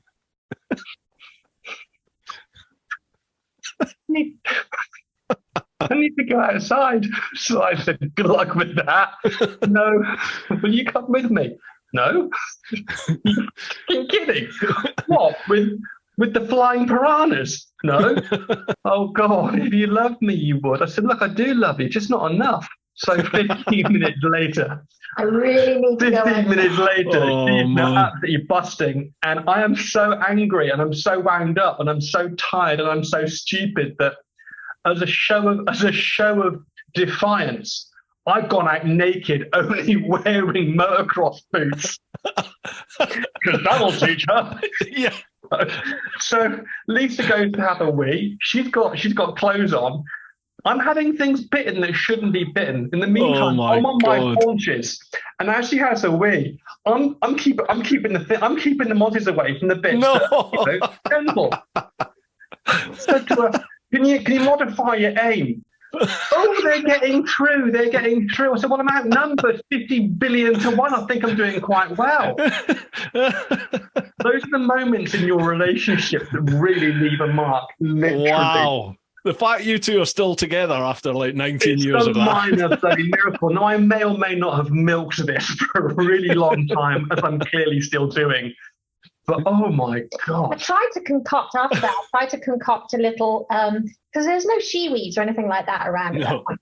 And so I'm trying to concoct a way to wee and not get out of the tent. It's easy for you guys, you know. It's not. Yeah. Is you get little tiny Coke. No, the bottles are never big enough, I tend to find. As Bruce will tell you. Obviously. Yeah. Okay, so maybe I carry a bottle with me and I filter the one in and I cut one off and it's like a funnel and things like that. And it always looks good, but then you end up peeing all over the inside. All over your tent. Anyway, so moving on from mosquitoes and Russia, I think we've answered that question. Let's choose another That one. conversation took a slight turn. Yeah. You said anything goes. You said don't Absolutely. hold back. These are the realities, though, aren't they? That's the reality of overland travel. It's stuff like that. Yeah. Anyway, Charlie's got a second part to a question. This is a quickie. Which is best, Coke or Pepsi? Coke. Coke. Yeah, I'm a Coke man too. Right, cheers, Charlie. Thanks for that. Next one, Two Bob Rocket. I'm sort of speeding it up because there's loads of questions. Two Bob Rocket. Wow, 19 years on the road. Now, that is lives well lived. As the years go by, does it become more difficult, not just physically as you get older, but geopolitical changes around the world? And he also says, when it has come to an end, the wheels stop turning, where in the world would you both like it to be? We kind of covered that first part, really, didn't we, in that initial conversation? Yeah. It's interesting. This is a short answer. Geopolitically, to my surprise, I think I'll be challenged to say it's getting more difficult because each time we go to a new country, it's our first time, so we have nothing to compare against. I tend to find that because we're traveling overland, I actually think it's easier, less bureaucratic than traveling and crossing borders by land or sea, where you have a lot more paperwork, a lot more security, a lot more formality. Yeah. 9 times out of 10, we're choosing small borders in both large and small countries. Yeah. And once the simple formalities are sorted out, maybe a search of the bikes, but that's all stuff you just expect. Most of these guys at the borders are in old uniforms, filling in massive manuals. There's not a lot of formality. I wouldn't say it's getting more or less complicated than it was before. Ever. Yes. We've not been on the road since COVID. Yeah. So, I get asked this a lot, yeah. Yeah, we haven't experienced that change yet. I imagine there'll be a few extra steps to cover at land borders. I would imagine there may be, who knows, a little bit of extra time required, and by a little bit, we've been at a border for 3 days. Yeah.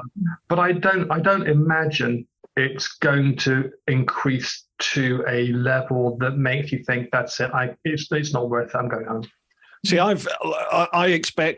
was slightly worried with Brexit coming, not to get political, but with Brexit happening, I was thinking, oh God, taking my bike across into Europe, is this going to be a nightmare now? What's it going to be like? And then COVID hit as well, and you're like, oh my God. And I travelled a few times during COVID, both overland into Europe and also flying in and doing fly ride things and stuff. And there was a little bit more paperwork, but it was fine. And then since... Yeah, totally. And then since COVID has now left us, allegedly, I've travelled quite extensively across through in Europe, over into Eastern Europe on the bike. And once you've got off the train or the ferry into Calais, into France, and there's that physical land border, after that, the next time I had to show a passport was literally crossing into Romania. It was that was the next time, literally. I think maybe Hungary. Maybe I had to show it to get into Hungary, but that was it. And it was nice and quick. There's no dramas. There's no issues. Overland travel, once you get into, I don't know, proper true overland, is it going to be any different to what it already was? Probably not. What else are you going to have to show? Well, exactly. What else are you going to have to show? I mean, you've got countries like Australia where you have to have certificates for. Well, we had to have a certificate for yellow fever and show it. There was another one. We had to get especially for Australia. I mean, each country then generally has fewer or a greater number of checks they need. But each country is different, so it's very difficult to say whether it's going to get more or less complicated.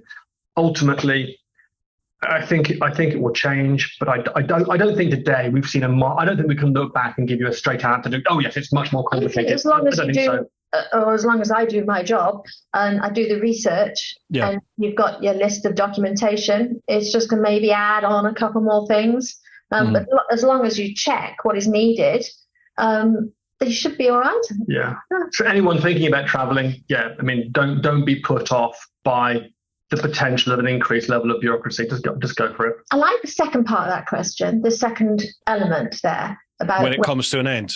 Yeah, because this come to an unexpected pause. Yeah, that's what I'm calling it, the pandemic pause.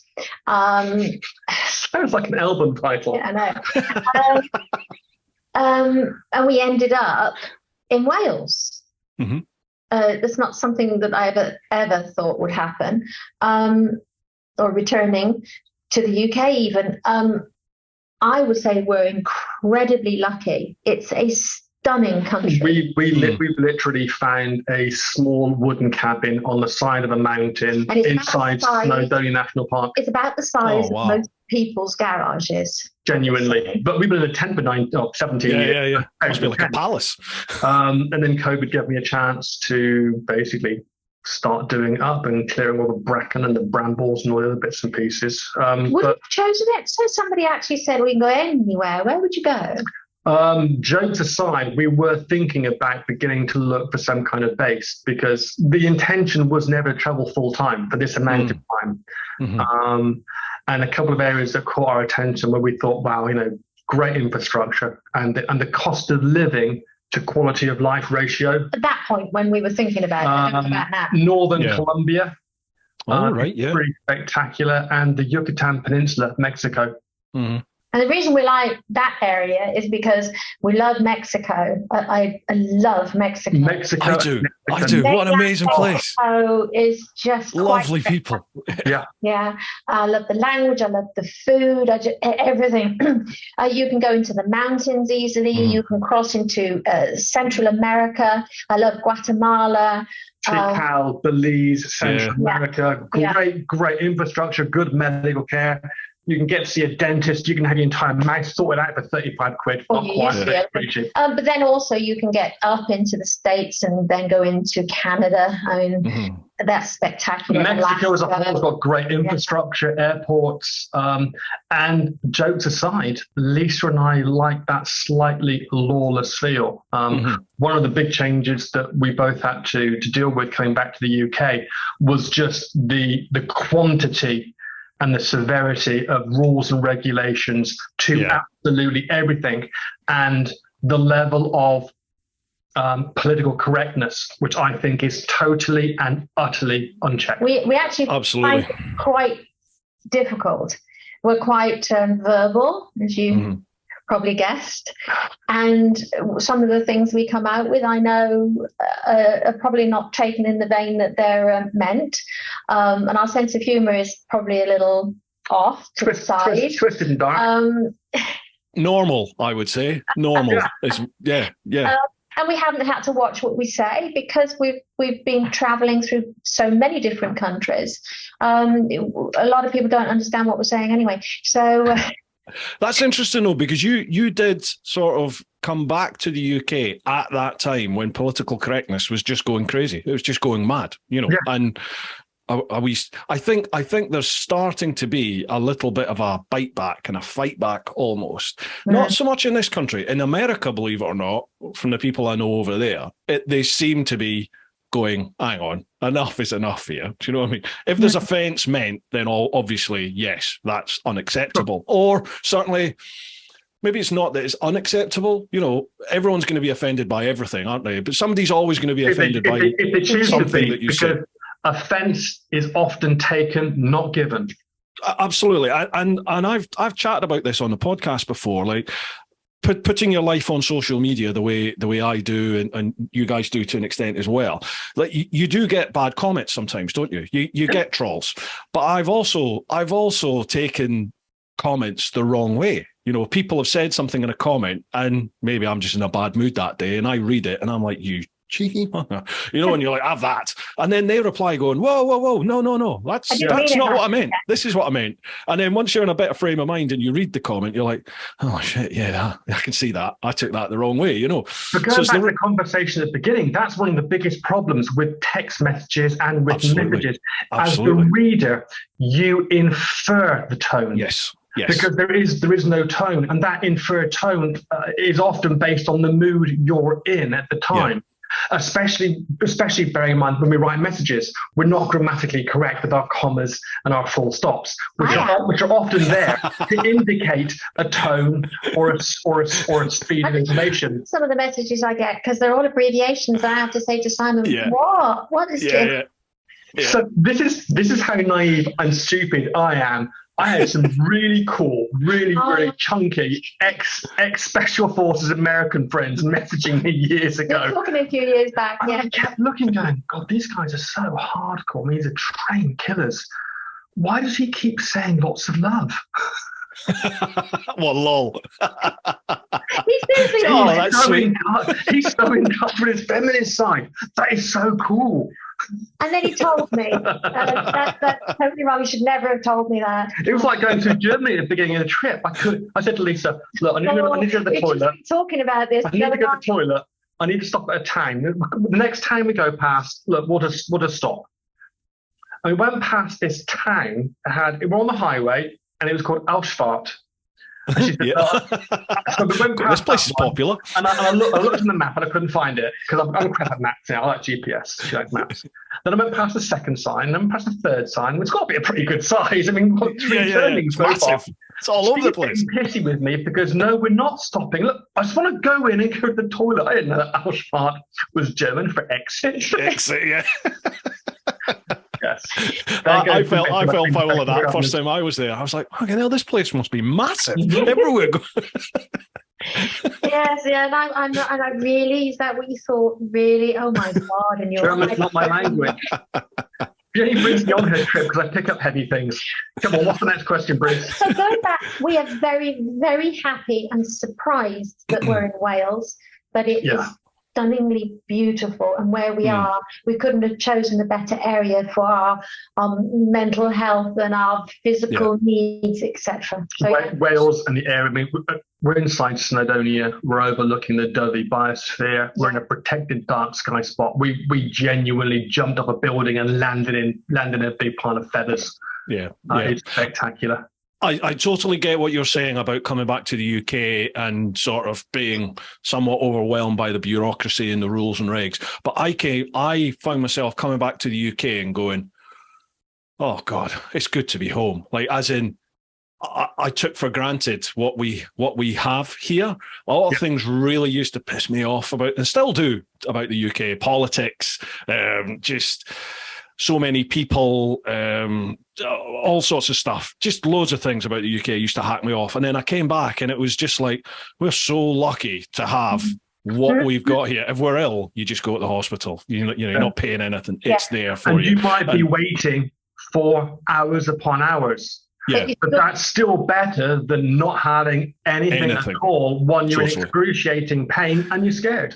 Yeah, stepping over someone who's dying or dead in the gutter, which you do see, sadly, in other places. We have said how lucky the UK is and Europe in a whole. And also, absolutely. What caught me off guard is I before leaving, I think I was, and I know I was incredibly arrogant and very lackadaisical about being British. I certainly wouldn't have said that I was proud to be British. Now, I'm incredibly proud to identify myself as a Brit, because as a country, as a nation, as a people, we make an awful lot of mistakes. But good Lord, we are so lucky to have been born here, to have been educated here, absolutely, to have the opportunities that we have purely because of the fact that we're British. And traveling, and when you travel, does that to you. Yeah, and you're flying the flag as well when you travel, aren't you? Like you, as much as when you meet people in a new country and you think, God, you're not what I expected. I hope you do vice versa, for them when they meet somebody from the UK and they're like, oh God, they're really decent people, and that hopefully reflects on their opinion of the UK. Right. Anyway, good question. Cheers for that too, Bob. Biker España, hi to you all. Here's a couple of questions for everyone. Question 1, is there a place that you would like to visit in a different era, such as Egypt in the 1920s? Oh, that's a goodie. Ooh. That is a goodie. Egypt, back in the day when they were built, I would love to go back to those times and just go, like, how did you do it? And why? That's what I would like to know. That's actually a place that I would love to go to. We've not yet managed to get there. And yes, going back in that time period, I wouldn't want to be in a crinoline dress and in the heat and everything. Me neither. Yeah, you wouldn't. But no, in my life, I'd be a slave. Bloody Cleopatra. Yes, that's an era and an era that I would like to go back to. 1920s in Egypt, yeah. Where else? Oh, I would like to go. I'm not sure I would. Yeah. Oh no, I'm going to say something totally politically. No, I can't. Oh, excellent. Go on. Do tell. Let's hear. Yeah. Wait. Tell me first. Yeah. Yeah, I'd go for it.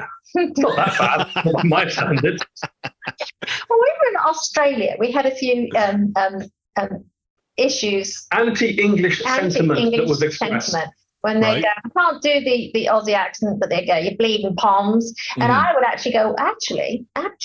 Oh, she does sound incredibly English when she does this. Actually, we're not the pommy, you are. And he'd be like, what do you mean? What? Back off, lad. Yeah, pom. And I said, no, do you know? Obviously you don't, what pommy means. Prisoner of Mother England. Oh, right, yes, of course. So I said, you are Tommy and I am not. So you convict. Let me get it straight. You were umming and ahhing about their stories because you want to go back to Australia during the colonial days so you can be a colonial bitch. Maybe. Do you know what? At the beginning of this interview, I didn't know who's going to be because we do a few interviews where we're much more serious and much more highbrow and like malarkey. And what do you want to do them for? We're just going to drink coffee and talk shit. Yeah, pretty much. That is the Brewtime podcast. 6 o'clock and we're on the gin. We were still stone sober, God's sake. Right, what else have you got for us? Right, question 2. Is there a place you would like to visit but cannot because of red tape, war, or politics, etc.? Enjoy your travels. Did we chat about that earlier? I'm not sure if we have. Kind of touched it on a little bit. I'd like to get into Nigeria, which we had to bypass at the time because of general elections and the border that we were heading to. 329 people were massacred by machete in a riot. So we went, let's not go there. If you take away the people conflict and you just look at the country because of its beauty and its landscape, because going into a country that is suffering through war, I mean, it's terrible on all sides. But if you just take all of that away and you look at the country and how beautiful it is, that would have to be Afghanistan. It was spectacular. Going all the way around it.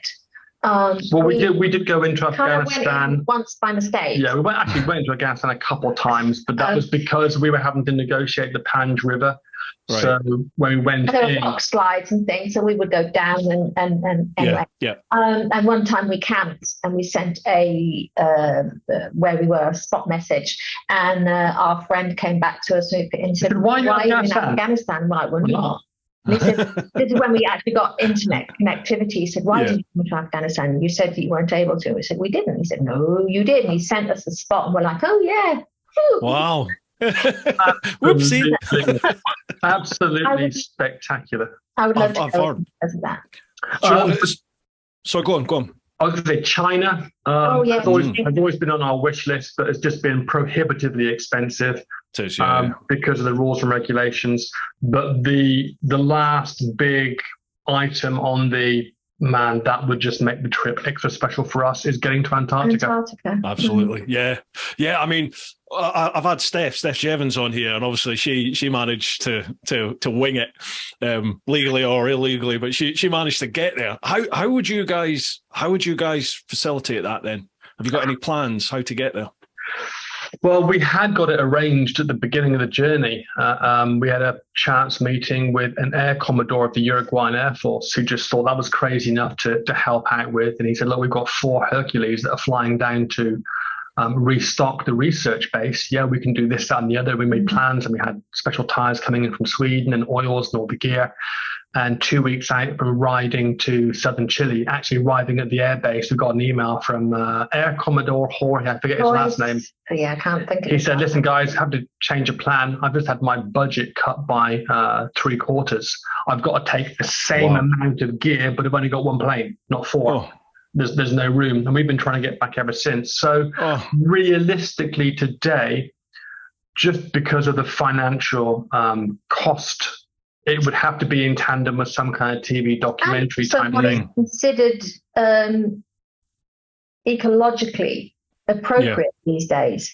So you have to take that into account as to large vehicles. Okay, there's a lot of large vehicles out there. So ours aren't the only ones. But going out there, you have to think about how people are thinking about the environment these days. And social responsibility, isn't it? Is it appropriate now to even say that we want to do it still? But no, it's another discussion. It is. But again, it's one of those tantalizing things, isn't it? Because most people don't get that opportunity. They don't do it because it is so hard.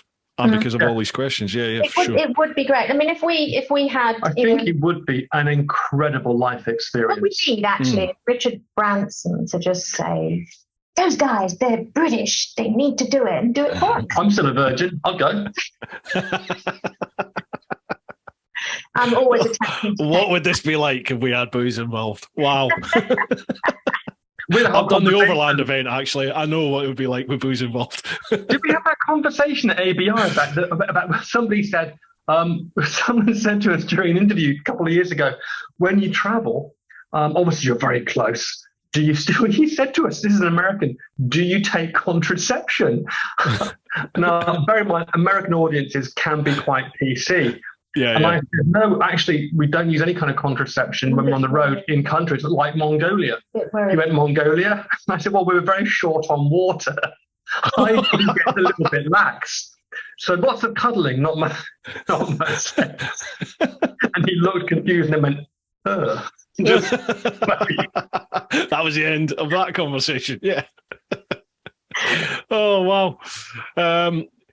For me, where would I like? I think it would be Syria. Syria was somewhere I really wanted to go, and everyone I knew who'd been there had said how beautiful the place was, how incredibly friendly the people were, and that was just that. In Mongolia were like 2 places I really wanted to do on my trip, and then obviously add in Syria, and now with what's happened, you're just like, all those ancient, beautiful sites have just been obliterated, allegedly. And I'd like to go to Libya too. And then take out all of the political, just look at the landscape and the artifacts. Yes. It's weird because my dad had a life in the oil industry, and he's been to, he was in Tehran, he's been in Iran, he worked in Nigeria, he's been in all these places in like 50s, 60s, 70s. And I remember him talking about Tehran. Tehran was like, it was like a hip place in the 60s, 70s. Yeah. You know, people were wearing business suits and they were getting on with life. And and you look at how it is now and you just think, oh my God. In my head, I'd always imagined it had just been like that. But no, they were really quite progressive, and it's gone the way it's gone. Yeah. Who knows though? Time will tell. See what happens. Right, next one. Stephen Holmes. How are you still together? 12 hours with my wife on my bike and it would be curtains. It's mostly very obedient but fantastic sex. I really have no idea. It's taken a lot of time to train him like a puppy. And little treats now and again, and then a lot of stuff. I am so grateful. A lot of tying up, you know. Oh my God! Good job. There's no booze. Now this is something that went through my head with me leaving the old bill and starting to work from home, and then my wife, because of COVID. Yeah, she's in an office role at the moment within the old bill, and she's working from home most of the time. And it was a genuine concern for both of us because we'd always been shift workers, almost on opposite shifts. So we'd really only spend any time together for maybe 3 or 4 days a month when we were both off at exactly the same time. And it was a genuine thing in our minds where we were like, how's it going to be actually spending time together? You know, like, is it going to be different? And we've actually really enjoyed it. We've loved it. We didn't expect it, but we have. How has it been for you guys to go from being on the road all the time? If you don't mind me asking, it's a very personal question. Going from being on the road for such a long time to now being like based somewhere together, how has that affected you guys? Oh, it's just back to how we were before we started traveling. We were together all the time when we in the first 7 years we were together all the time. No, I'm telling a lie, we weren't. Don't lie. I'm lying, aren't I? Probably 3 or 4 years we were together all the time prior to the trip. And then we were. Okay, we were together all the time prior to the trip, up until you going back to university. Well, that's right. That's kind of what I said. Yeah. And when you're on motorcycles, separate motorcycles, you're together, but you're apart. Yeah. So that's quite nice. If I'm angry with him, and we had the old autocom units, which had all the wires, you know, and if he's really irritating me, I'd go by and I'd open up and I'd dangle the wire, which I'd disconnect it limply like this, and then shoot off. Or you just turn your Cena off, like, shut up. Yeah. But being together now all the time, horrible. It's really disgusting. It's horrible. And, disgusting. I hate it's him. Nauseating, quite frankly. Hate him. Totally. Talking very seriously. You guys, you know, jokes aside, you guys have got, you appear to have an incredibly strong, open, honest relationship. What do you mean by that, Bruce? I mean, if you want to go, mate, just say so. It's not appropriate, but do you know what I mean? Like you strike me when I've chatted to you at events, and then even chatting to you on this podcast as well. You're open about things. You know, you don't seem to hide much from each other. I'm assuming. Obviously, I don't know you all the time, but if you have an issue, I'm sure the two of you are open about it and you deal with it. And overland travel for that length of time and living with each other in such tight proximity, you'll have adapted to all that. To me, it feels, looking at you from the outside, that you have a very strong relationship. And I'm assuming that has been cemented through your overland travel. But were you like that before, do you think? Okay, so sensible answer to what is actually a sensible question. Both of us growing up before we met each other, I think we've developed fairly strong personalities and very, very dark, twisted, inappropriate senses of humor, and enough life experience that I guess we're fairly rounded. I want to believe we're fairly rounded. The journey certainly has, it's definitely cemented an awful lot internally, in terms of, it's that old joke about, I regularly say during presentations, more more the serious corporate, motivational stuff, we've learned more about ourselves than we have the world we traveled through. But bringing that back to the relationship,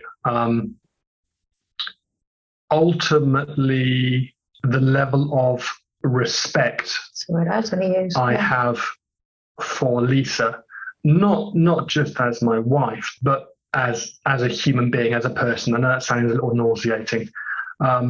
Is boundless, because I can incredibly proudly say that I know very few people, if any, that are stronger, more resilient, more caring, more passionate than my wife. Now, that's a double-edged sword, because we have rows all the time. Some people think we're going to go nuclear. Our relationship is based an awful lot on just banter and back and forwards, because I think one of the things that we have managed to do, in spite of the journey and the amount of time that we've spent together, is we've kept our own personalities. We've all been through those relationships. They become so close or so contorted, and you end up making so many compromises that you end up losing who you are, and you become a couple. And although we're a very strong couple, we're still fiercely independent. I think we don't compromise, and people find that very, very strange. We don't compromise. But luckily, we don't have to do, and you do what you want to do. it just happens that we want to do the same thing. Oh, wow, interesting. Yeah, I'd have thought it would been all about compromise, but no. Yeah, no, that's that's interesting. Yeah. No, but don't get me wrong. There are some compromises, and again, Lisa won't usually on his half. Lisa won't mind me saying this.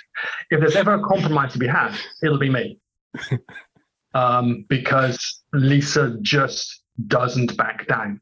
So when I'm talking about her being strong and passionate, yeah, those are wonderfully affirming comments. At the same time, it also means that she's an absolute fucking nightmare to live with, because she's never wrong and will never back down. I didn't think women could be wrong, though. My wife must be like that then. I'm always wrong, allegedly. Always wrong. I've had half a dozen physical confrontations in the last 30 years. Every single one's been started by her. You know, that little sense of I'm going to back down now, otherwise it's going to end badly for me because I've assessed the situation, not her. Yeah, straight in. Just like, and I'll be thinking, oh, that is so cool, that's so brave. This is how I'm thinking, oh shit, now I've got to deal with the fallout. Yeah.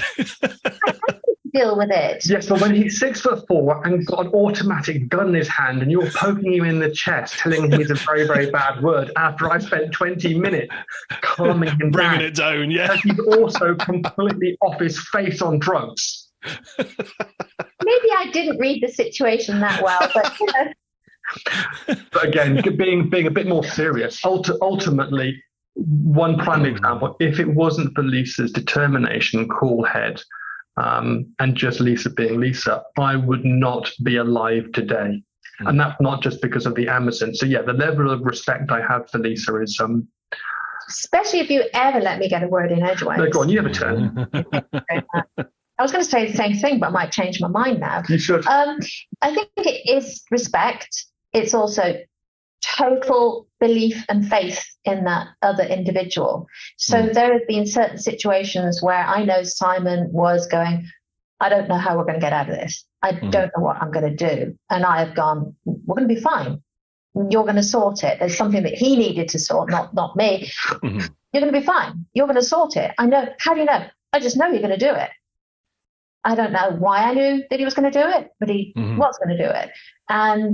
And having that faith rather than, holy shit, you're hopeless, you fucked up, what are we going to do now? Yeah. Not having that attitude, always believing, working together. People say, how do you allocate what you do? Well, you don't. You just go into your fortes and you know what you're good at. Well, you do if you're lucky enough. Yeah. I mean, we are very lucky that our roles inside the motorcycle travel part of our lives, which is pretty much all of it, they've formed pretty organically. There wasn't a point where we said, well, I'll do this and you do this. I mean, we've both got strengths and weaknesses.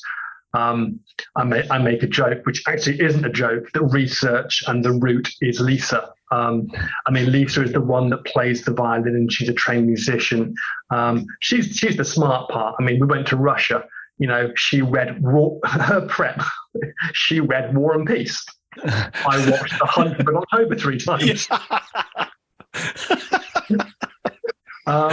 So yeah, and again, you play to your strengths, and hopefully, if you've got somebody supporting you, those strengths develop and they become skills and they become attributes, and you end up, if you've been very lucky and you've got half a brain, you end up being cognizant and aware of the effort and the time and the compromise that the other person's putting in. A lot of it's just being aware.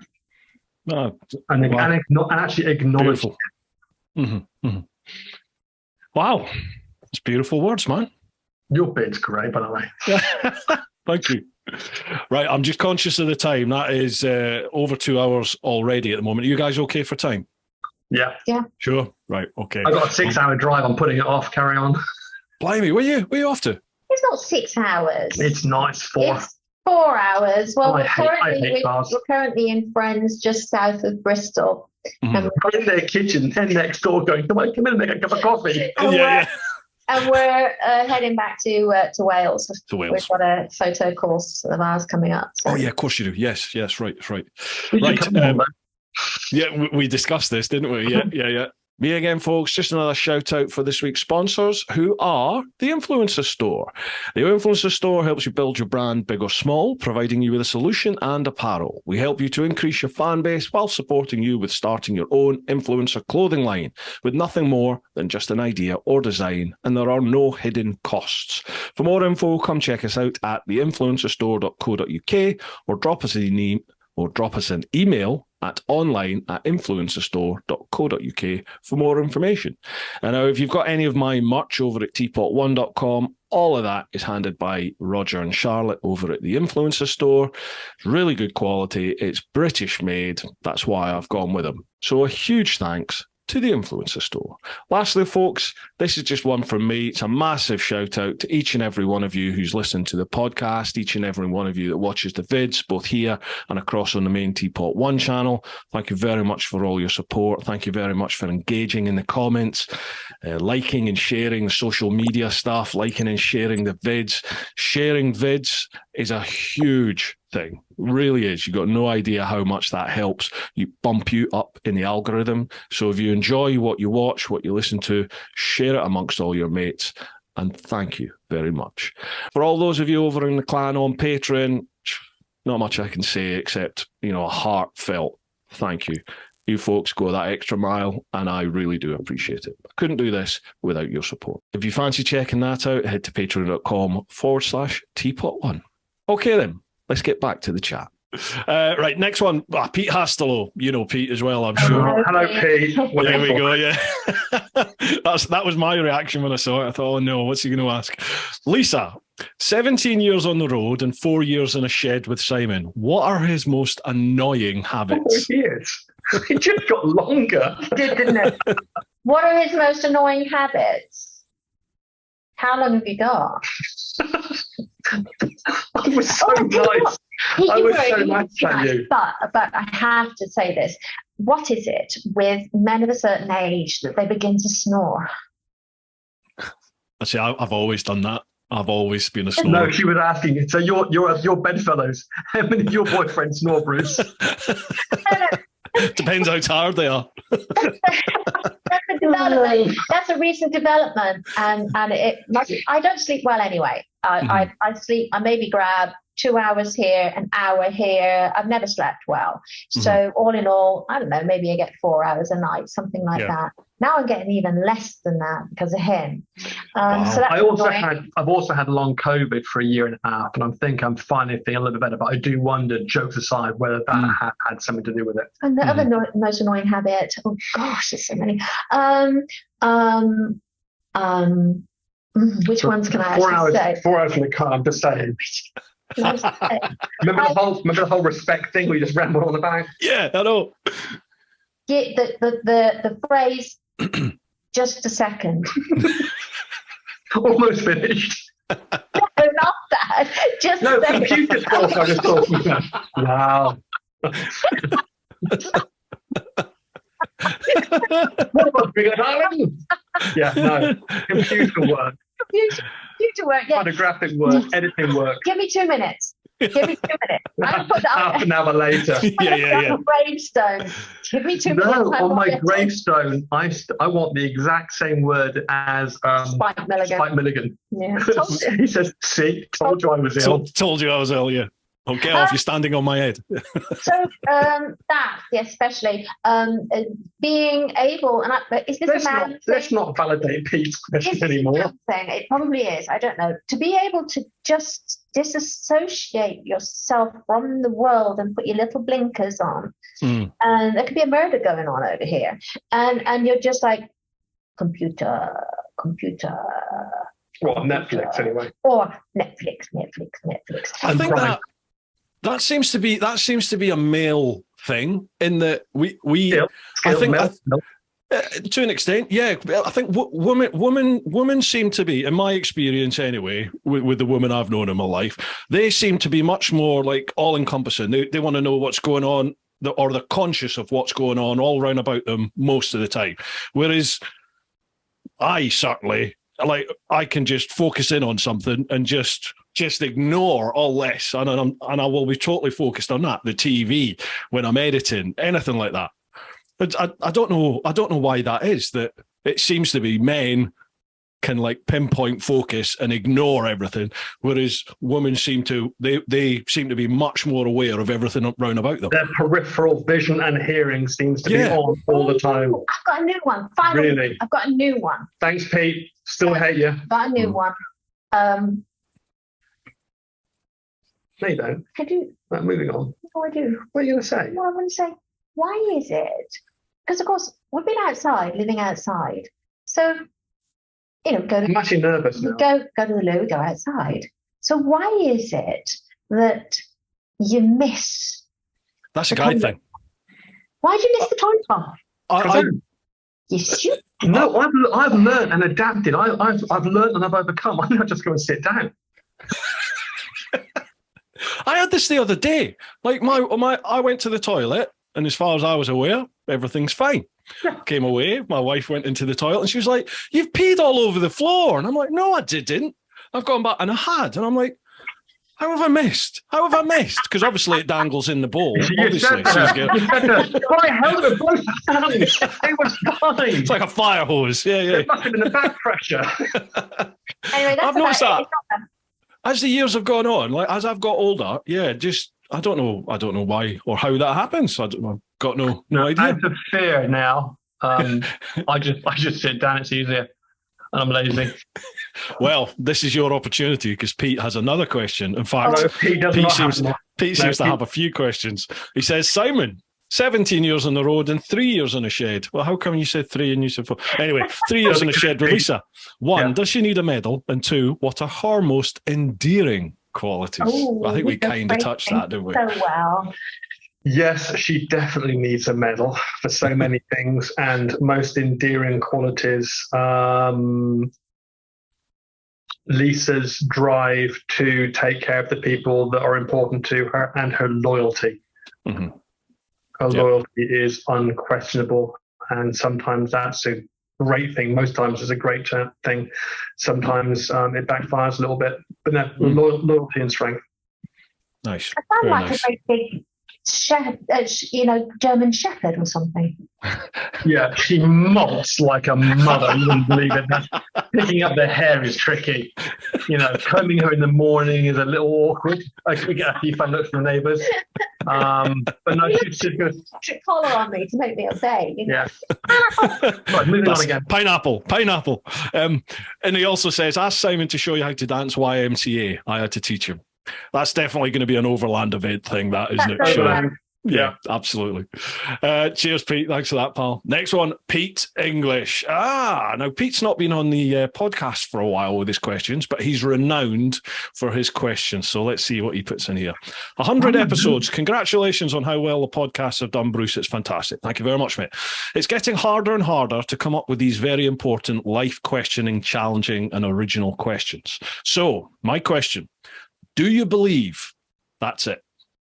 Do we get only one bite at this thing we call life, or is there more? Do we get another go? Good question. I believe life in its current iteration, as we perceive it here and now, is a one-time go-around, and everything we do, we're accountable for. Right, okay. Yeah, interesting. Okay. So do you think there's another iteration then? There's something else going on? I want to believe so. Yeah, I think there has to be, because the other part of it is just mind-blowingly unable to comprehend. Well, if you take spirituality and religion completely off the table, and we just look scientifically at life, energy cannot simply vanish. It is a transformative effect where it gets passed into something else. Yeah. So whether or not purely on a scientific level, on a physics basis, you argue that I can't imagine, I don't want to imagine that this level of passion, enthusiasm, love, fear, everything that makes us who we are individually just becomes nothing. That would seem incredibly wasteful. Whether or not there's a consciousness that moves forward, who knows? That's another adventure, and who knows? Sorry, go on. No, I was going to say, you don't ponder on it much because there is no answer. But I always think, if you're here and now and you're experiencing and feeling and talking, etc., what is the nothing afterwards? So in my mind, you think, well, there's got to be something, and that's how a lot of, anyway, we're not going into religion or anything, but the thought of just that door coming down and a nothingness is something that you can't comprehend. You can't think about it. Well, if you do think about it, you'd probably go, ooh, nothing. Yeah, of course, yeah. On my mind, there has to be something. You would hope there is something, but nobody's going to come back and actually tell you that there is. So you've just got to hope and plan that there might be. Simon's point about energy can't just fizzle out into nothingness. So our energy goes somewhere. Into what and how, you don't know. Which is why you do have to make the most of things. Which is why when you see others going through a tumultuous time, you want to say to them, stop, take note of where you are. Live in the moment, even if it's just a few seconds, and just be aware of the joy that you may be feeling in those moments. Pat yourself on the back. Enjoy momentarily the rewards of what may have been years worth of effort. So many people, ourselves included, before the journey, we were so busy looking over our shoulders, trying to learn key lessons to make the future better, or so busy worrying about the next goal, the next milestone, the next dollar or pound earned, the next achievement, that we never actually give ourselves the luxury of being in the moment, going, this is really good. I'm actually happy right now. I feel rewarded.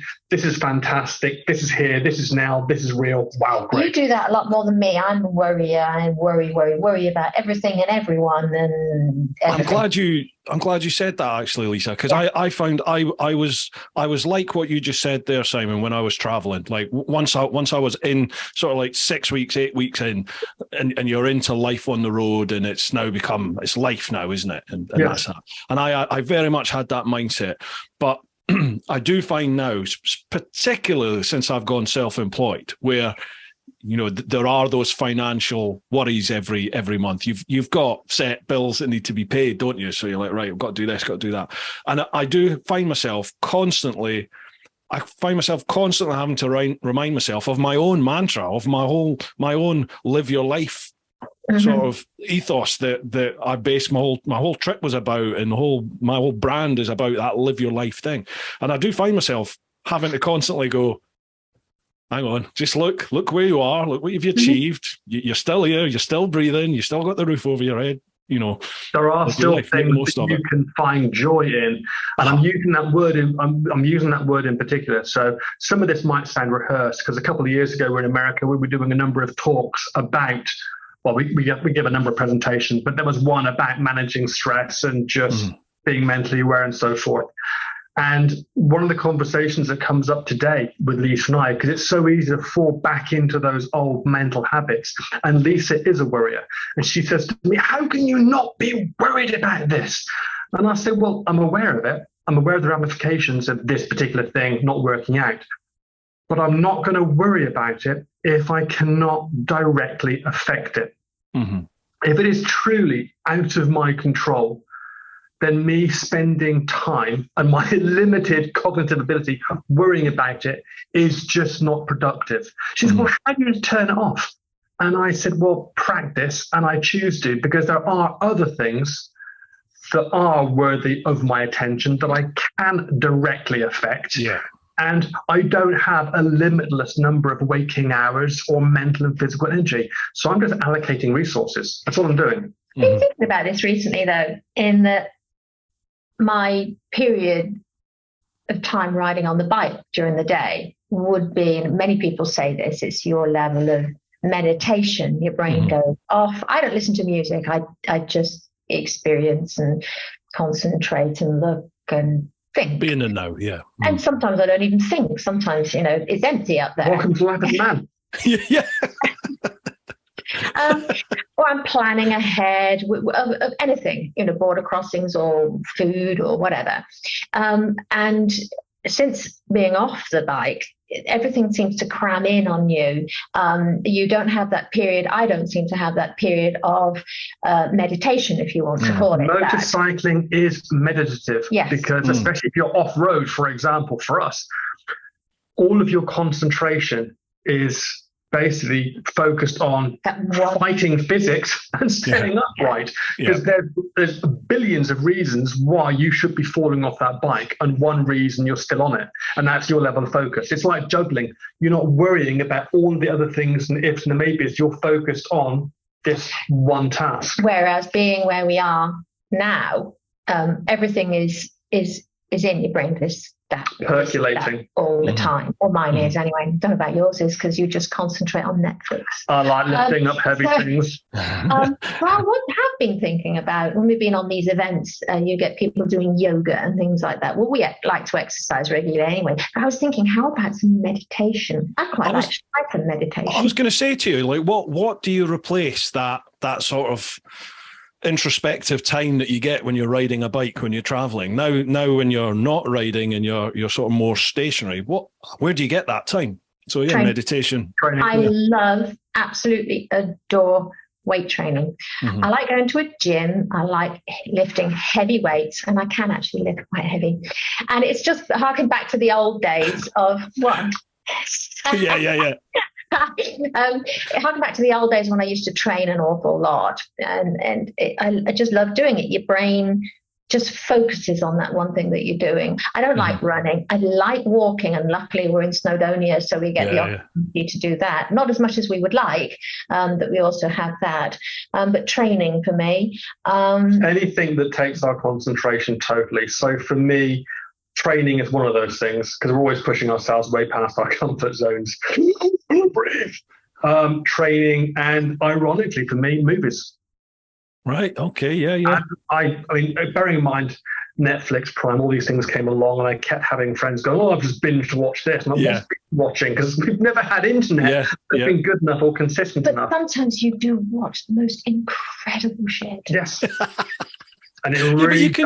You can just switch it off, can't you? Switch it off. Because I am a little bit like Lisa. If I'm not completely connected and engaged with something, my brain just doesn't turn off. Yeah.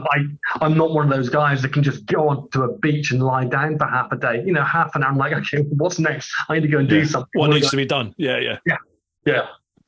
So anything that can distract me fully. What did you watch the other day? And I did not understand it at all. It was disappointing. Yeah, we just watched the new Thor film, Love and Thunder. I've not seen it. No, I've not seen it. What? Yeah, I mean, I'm all for a bit of tongue in cheek, but it was just at the end of it, I went, I can't believe I'm going to say this. That was Pants. See, I don't really watch much of that type of film. I like the Iron Man. I love the whole fantasy comic thing, but the new Marvel, the new Thunder. I mean, I only watch it because of Chris Hemsworth. Funny, same as my wife, actually. Yeah. Oh, look at that hammer! Oh, for God's sake! Got any more questions? Yeah, there's two more. There's a load over on Instagram, but what I was thinking, because time's cracking on, I think you guys are doing the Armchair Adventure Festival, aren't you? Yes. Yeah. And I think I'm down because I'm doing some live podcast, like half-hour chat things there when I'm there, and I think I'm down to have a chat with you guys again. So maybe we could go through those Instagram questions there, because I know time's. Yeah, we're happy to do that. It'd be fun. Hours. Maybe Lovely. we'll have a cider in hand or something. Yeah, I think it might. Yeah, there might be a couple of beers. Then we can actually have some fun. And another thing. What are the last two then? Right, Michael Heaton, congrats on episode 100. Thank you very much, Michael. Question to you all. I often wake up with a song on my mind playing over and over. This morning's was Slipknot's Never Forget. Do you guys wake with a song in your heart? If so, what was the most recent? Ooh. Do you know what? These are some really good questions. I know it. It's my favourite. Oh, my favourite. It's my anthem. I actually don't know what you're going to say. My Queen. Oh. I want it all, I want it all, I want it all, and I want now. You wake up with that? My God, you must be like driving with ambition when you get up. Frankly, it's just fucking intimidating. Most mornings, no, but there's a few songs I've heard recently. It just took me straight back. One recently was Ed Sheeran's "The Shape of You." Uh-huh. And because it was a song that when we were in Mexico, down in the Yucatan, I was doing some work on both the bikes, and we were living on a Mexican beach, as you do, for about 3 weeks whilst I was Sounds horrible. The wiring loom and doing all this stuff. And then we had a very, very good friend of ours. Hello, James, if you're watching this, who said, I've got this incredible palace. Here's the keys. And so suddenly we had this swimming pool and just incredibly luxurious situation. And this song had just come out. And it would just seem to be on repeat all the time. And I heard it and I was just transported back to just, relaxing, easy, wonderful, luxurious days of good times. But do you actually have one that you think of when you wake up? Not when I wake up. Although typically I am the kind of person that I have some kind of music playing all the time. I find it very relaxing. I find it helps me concentrate. I just absolutely love the fact that Running Up the Hill by Kate Bush is back in vogue. Yeah. Thank you, Stranger Things. I am 100% not a morning person. I hate mornings. I feel terrible when I wake up, and it's generally about this time when I start feeling like alive, really. So we mornings... have noticed we have perked up because, to begin with, this interview was just bloody hard work. Just bloody, but yeah, sorry about that. Oh, God, who's he going to get going? But I do have a song that's, especially when I'm on the bike, that's always in my head, and it's Country Road. I don't know why. Take Me Home, Country Road, that one. The place I get all the songs he was going to say. I bet he listens to Miley Cyrus. I bet growing up his favourite show was The Dukes of Hazzard. Yes, loved it. Daisy Duke. Come on, you had a crush on Daisy Duke. Who didn't? Who didn't? No. No, what? I know loads of women that fancy Daisy Duke. Smash. Yes. Me, it's Country Road. Don't know why. It's just always in my head especially when I'm traveling. Yeah, it's always in there. Don't know why. Anyway, good question, Michael. Last one. Michael Whiting. Hi all. Well done, Bruce. Looking forward to another 100. Thank you very much.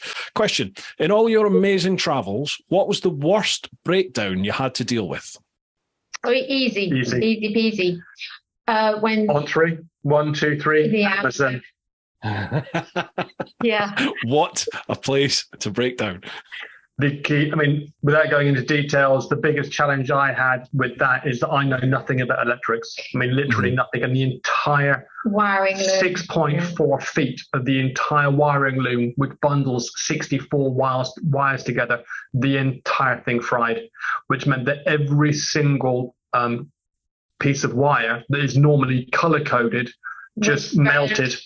So 2.5 days, taking the entire thing out, taking off all the wrapping around the whole thing that says, do not. Achtung, you're not to tamper with this and cut it, we're cutting it. And luckily, I had wiring diagram. A wiring diagram in the back of the Haynes manual, the printed manual. And I remember looking at the Haynes manual and looking at this wiring diagram and going, yep, that's very pretty. I hope to never know what any of that means. I had a wiring diagram. Simon was on the floor looking at all the wires and he said, I think this is a yellow. Is it? I don't know, possibly a yellow. Okay, that yellow one goes, reading the wire diagram. That's meant to go over here. So look for the yellow bit over here. Didn't know what the yellow bit did. Oh my God, there's nothing to join it because it's fried and burnt and mushed. And there were 36 complete breaks where somewhere in the wiring loom, the wire had just gone ping. Wow. Bearing in mind at the time, I'm blind in this eye and paralyzed on my left-hand side and she's got malaria. Sometimes. Overland travel's awesome, isn't it? We thought we'd fix Do the it, bike people. on at least three occasions. And then Simon would start the bike and I'd go, stop, smoke. And then I would try and sniff from where the smoke was coming from and go, it came from here, and then undo it all again and find the burning again. After we got to Sao Paulo and I'd had the medical emergency to repair the broken neck and a little bit of recuperation, and she'd got tablets just for malaria. In there, broken neck, you know. Yeah. We ended up being invited to BMW Motorrad Brazil to the head office to give a bit of a talk about some of our travels, and all their top bods are there. Officer, that was the BMW. No, it was it was BMW themselves. The guys who actually worked on your wiring loom and put a new one in, wasn't it? Officer. Yeah, that was the dealership. That was the dealership, yeah. But we got invited to the actual offices of BMW, and they were being visited by some engineers from Germany, just coincidentally. So we're in this very austere BMW office. There's a whiteboard and there's a projector, and we're going through our show and tell. And then we get to the Amazon. There's photographs of me unconscious. You're just taking photographs. Sorry, Mum, she's a bad person. And we're beginning to talk about. So the picture of the wiring loom. This sounds like a bad Indiana Jones movie. It was 4 days, and all we had. I know it sounds cliche. We literally had a Leatherman and some duct tape. That's all we had. But bearing in mind that for every 10 pieces of duct tape we would cut, only one would stick because the oil, the sweat, the grease. Anyway, we were showing these BMW guys, and there's these Germans, and they're sat in the front, and they're wearing their immaculate BMW suits. Yeah. And these guys are just going, huh? And then finally we hear, and the lights are off, no one should be talking. Nine. You cannot do this in English. You cannot do this. And I'm still talking, but trying to ignore them. No, this is impossible. Eventually, we stopped the presentation. The lights went on. And I thought about who's talking, making a joke out of it. But these guys are quite serious. No, you cannot do this. This is not possible. I'm like, well, no, we did this. We're actually doing this. What, cutting into the wiring loom? Yeah, you can't do it. And how we fixed it and what we joined to do what and how we found out things. We didn't just have a Leatherman and duct tape. We had all the other tools as well, but all those other tools were just useless for the wiring loom. So when we were cutting the wiring loom and trying to get the wires attached, it was a Leatherman and duct tape. Wow. Yeah. And you got it going. Yeah. So many false starts, and then we had to keep it going. We kept it going for 3 weeks. Now, again, the details we don't normally share because we just don't. We got it out of the Amazon. Then it got bad. So once we got to the first village, I was in a pretty bad, we were both in a pretty bad state. But mechanically, from the very beginning of the journey, bearing in mind we were numpties, didn't know a thing. We'd learned an awful lot. But I actually carried a rear wheel bearing. Now, for any of those that do or don't know, on the 1100 and 1150, I think it's still the same, the 12 and the 1250, this is a gigantic bearing that's a press-on. Well, the rear wheel bearing decided just to shit the bed, and this is only just out of the Amazon jungle. And so we managed to get ourselves to this small agricultural school that by some miracle actually had an electricity source and a fridge freezer. Now, why is that important? Well, first of all, on the edge of the Amazon, fridge freezers are just unheard of. And I had this spare. So I managed to get the whole rear assembly done, the crown gear done, and we ended up taking the entire assembly. I managed to get an angle grinder and, without damaging the crown gear, got the old bearing off. Bearing out. Mm-hmm. And then effectively what we did is we put the crown gear and everything else into the freezer overnight. The following morning, put a bunch of engine oil into a frying pan over a hot stove and literally just boiled it for maybe an hour. Then got a hammer. And then got them both together. So you got the freezing crown gear and the freezing system, the very, very hot now expanded metal of the bearing, and literally just went round for half an hour, tapping it into place until it stopped moving. We had no idea whether it was actually level or not. God. Yeah. And that kept us going. Oh, and then the ingenuity of that is phenomenal. Well, then we carried on, and what else happened? What's something else broke? The electrics went, the gearing went, and then finally 600 miles outside of Sao Paulo in torrential rain, the hall sensor gave up the ghost. The what did? The hall sensor. So basically the sensor that, the hall sensor basically identifies whereabouts in the engine it's firing and when to put fuel and everything else. It's pretty critical. No hall sensor, the bike's not doing anything. It's now just a glorified paperweight that says BMW. And then mine stopped, and mine never, ever broke down. It never had a misfire. It never had any issues along the way.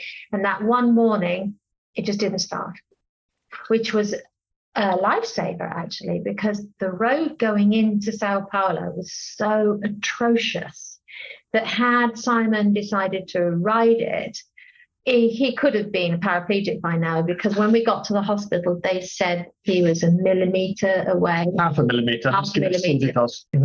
The blindness was because my C6 and my C7 vertebrae were broken and now dislocated. And so the blindness was actually because my C6 vertebrae was now touching and impeding into the spinal cord.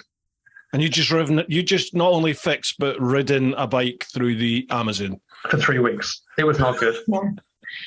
When someone says, "When's the worst time?" Yeah, that's the worst time. It's pretty easy. That was Mike's second part to his question. What country was the hardest to traverse on the bikes? I'm assuming Amazon is it. After that, the Amazon was.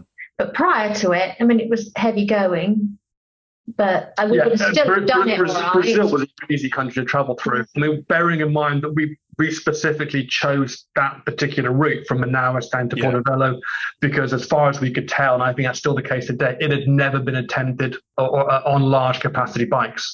And we wanted to be the first, and we thought we were up to it, but let's not make any bones about the fact that this word adventure, that I think is horribly overused, does actually mean starting down a path that you are responsible for and that has risks. And on this given day, basically the bridge gave away, I fell, broke my neck. Shit just happens. I think we were on task, though. I estimated it'd be 4.5 days, and I think we would have done it in 4.5 days. Yeah. It's just that you decided to fall off a bridge. I mean, we had road foliage. We knew there were going to be sections that we had to manhandle the bikes over obstacles. We had a pretty good idea of what we would get into. Yeah.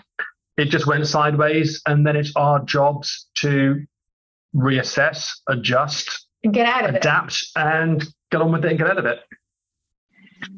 I mean, that's almost 3 hours we've been chatting, and I could happily do another 3, but I won't put you through that. Where can people go to find out more about your trip? Do you have the YouTube series? Do you have books? Just plug away. What have you got about the trip? We are absolutely bloody awful. We don't post enough to YouTube, and we should, because we've now got 8.3 terabytes of video from the trip. We've got a few. So couple of quick plugs. Right now we are promoting our new brand, our new business venture, because we've got bills to pay. We're very, very lucky to have worked with some of the biggest manufacturers, camera manufacturers and organizations around the world. We worked with Nikon for many, many years. If you like pretty pictures, and who doesn't, go and have a click on www.prints, and then toridetheworld.com. So the 3 W's you actually need to put in, it's a redirect. So www.prints, PRINTS, the number 2, and then ridetheworld.com. That's our basically our gallery. There's no big website. It's literally just 5 galleries of landscape shots, adventure shots. That's for me on bikes, trying not to fall off and kill ourselves. Portraits, wildlife. That's all that's there. We are working currently on revamping our website yet again, trying to keep up with the new technology that's coming out. As you can imagine, it's a massive task. We do have our ToRideTheWorld.com website and social media. Everything's under To Ride the World. So Facey Store book, To Ride the World. Yeah. Instagram, To Ride the World. But again, that To Ride the World is a number 2. Yeah. Put something else in. I'll put all the links down below. All the links, folks. So if you listen to the podcast, check out show notes. The one we're excited about right now, because it is a new baby, it's a new venture, it's us being serious for a change, is Living Lens. So we still sell photographs. We're still very lucky to work with a number of organizations around the world. But so many people have got cameras and so many people have smartphones that take great shots, and people are still saying, look, every now and again I get a great shot, but I'm not sure how to replicate that. So we've started a photography school. livinglens.photography is that website. And last year and this year, we've run a number of weekend workshops where people turn up, get fed beautifully, great accommodation inside Snowdonia, and we teach them all the stuff that we wish we'd known before we set off. Mm-hmm. And then next year, I think we'll do something similar. We're also going to bring out new courses focusing on just teaching people how to take really, fantastic shots with their cell phones and how to edit them. We give people a few chances to work on some of our photographs alongside us. So some of our photos from the trip that possibly haven't been looked at or edited since we first took them. And then we all sit and edit them together, and then obviously talk a little bit about what went behind getting the shot. Maximum fun, minimum jargon. These are how to take the kind of shots we all want to take, and this is how to edit them and have some fun. I'm deadly serious about that. I know, Simon, you and I sort of joked about it earlier, but I'm going to pay and I'm going to come and I'm going to do that course with you, and I'll do a wee vid on it, because I think that'll be fantastic.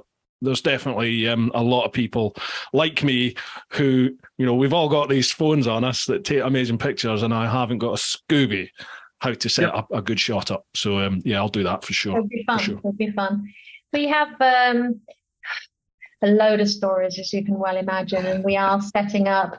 We had a lot of diary up online at one point, and then we realized it needed to be taken down and re-edited because of the picture hosting had changed.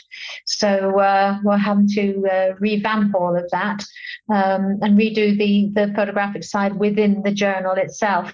But upon doing that, we are also working on a short story book.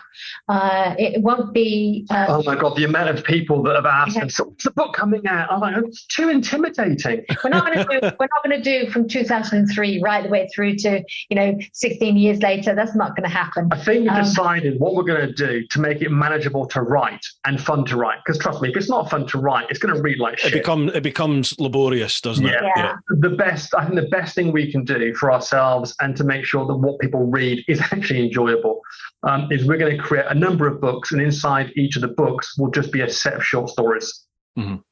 Rather than some big monologue, which, And one of the first short stories that we've almost completed is the Amazon story, but this time it's Simon's voice and then it's my voice. Yeah. You're going to do audiobooks as well, are you? Well, it's going to be my story, and then also written from the two perspectives. Can you imagine an audio book with us? I'm not kidding you. I'm going to do it myself for my book, because so many people, with the greatest respect, there's not that many people out there now that actually physically will pick a book up and read the book. Audiobooks, it's like podcasts. Audiobooks, they're just there. Yep. People can carry on doing what they're doing, and you'll see. Like everyone I know that's released the audiobook, the sales are like exponentially higher than standard book sales. I could do the audio, but I guess the first one would be the Amazon story, because it's funny. Just being sensible again for a quick second. It's been very cathartic to write the Amazon story. I've written it once for an American magazine that I was writing for, but it wasn't my voice. They wanted it written in a very particular way. It was very desensitized. It was because of the writing restrictions. It wasn't a true account. And I feel terrible because at the moment I was asked to write an article for Overland Journal, who's a beautiful magazine out of the USA. I mean, beautifully printed. It's just a cracker. And I typically you've got 3,500 words maximum. And I started writing it, and I got so into writing this story that it very quickly became 10,500, 12,000 words, and I wasn't even getting into it yet. And they're not going to print it. It's too many words. And I still haven't had that conversation where I've said to them, look, I can't give you this article. This is going to be a book. Yeah. Just because of how it's expanded. But I'd write for a couple of hours, and I didn't have to go and sit down because I was absolutely mentally spent. Yeah. Because you're reliving it again. I'm reliving it, and I'm reliving stuff that was neither physically or mentally comfortable. I mean, this is the most uncomfortable and the most, it's very difficult to put into words. And that's why I struggle to write it. That's actually coming out, and I know we have been saying that for a little while, but it's an incredibly hard thing to do. We had this lovely idea about producing a sex book. But we're still researching it. Yes. This is a halfway joke, maybe not totally. So the base of the book was going to be 100 sexual positions in a tent. But we realised you didn't know 100. And it was like an adventure camping Kumasatra. And we've actually spoken to our tent manufacturer, who's our sponsor, called Hillyberg. And we've actually said to them, do you mind if we do this? It'll be illustrated. Yeah. Because your tent's quite recognisable, and we were going to call it Tent Trick Sex. Tent Tricks. I love it. That's brilliant. Still going to call it that, yeah. Because we think it's the same kind of thing. We've got Dirty Dining, we have Tent Trick Sex. I didn't even mention that yet. And, Dirty Dining, the cookbook. And it's got short little vignette stories associated with some of the things. And sex book, and then Simon is in the process also of writing a photographic book, really for beginners, for adventurers. And is this linked to the Tentrix? Well, I'm actually thinking of calling it Exposed. So we'll have Dirty Dining, Tentric Sex, Exposed, and loving it. Yeah, you see the theme here. The Tentrix book. What of your solo travel? Oh, we've got that covered as well, don't we? Yeah. Right, okay. Yeah, just make sure you give half your panniers to lube. Wow. I'm looking forward to seeing whether you edit this. No, not a chance. No way. There's nothing needs to be edited on this. I love it. Love it. Guys, I've absolutely loved this. Absolutely loved it. And I look forward to having a beer with you at the Armchair event. That sounds absolutely fantastic. Make a plan coming up soon. Absolutely. It's a couple of weeks' time. So, folks, if you've not got tickets yet, make sure you head across. Again, I'll leave all links down below, and we'll see you there. Guys, brilliant. Wishing you the very best, and can't wait to see you again. Thank you so much for coming on. I really do appreciate you being so open and honest with us. What can I say, folks? It's been a pleasure and an experience. As always. Folks, check out the links down below. Make sure you give them a like, a follow across all the social medias. And I hope you've enjoyed this one. The 100th episode. It's been a special one. Keep doing your thing. Getting out there whenever you can. Look after those that you love. But most importantly, live your life. Woo-ha! Guys, that was mega. Thank you so much for coming on.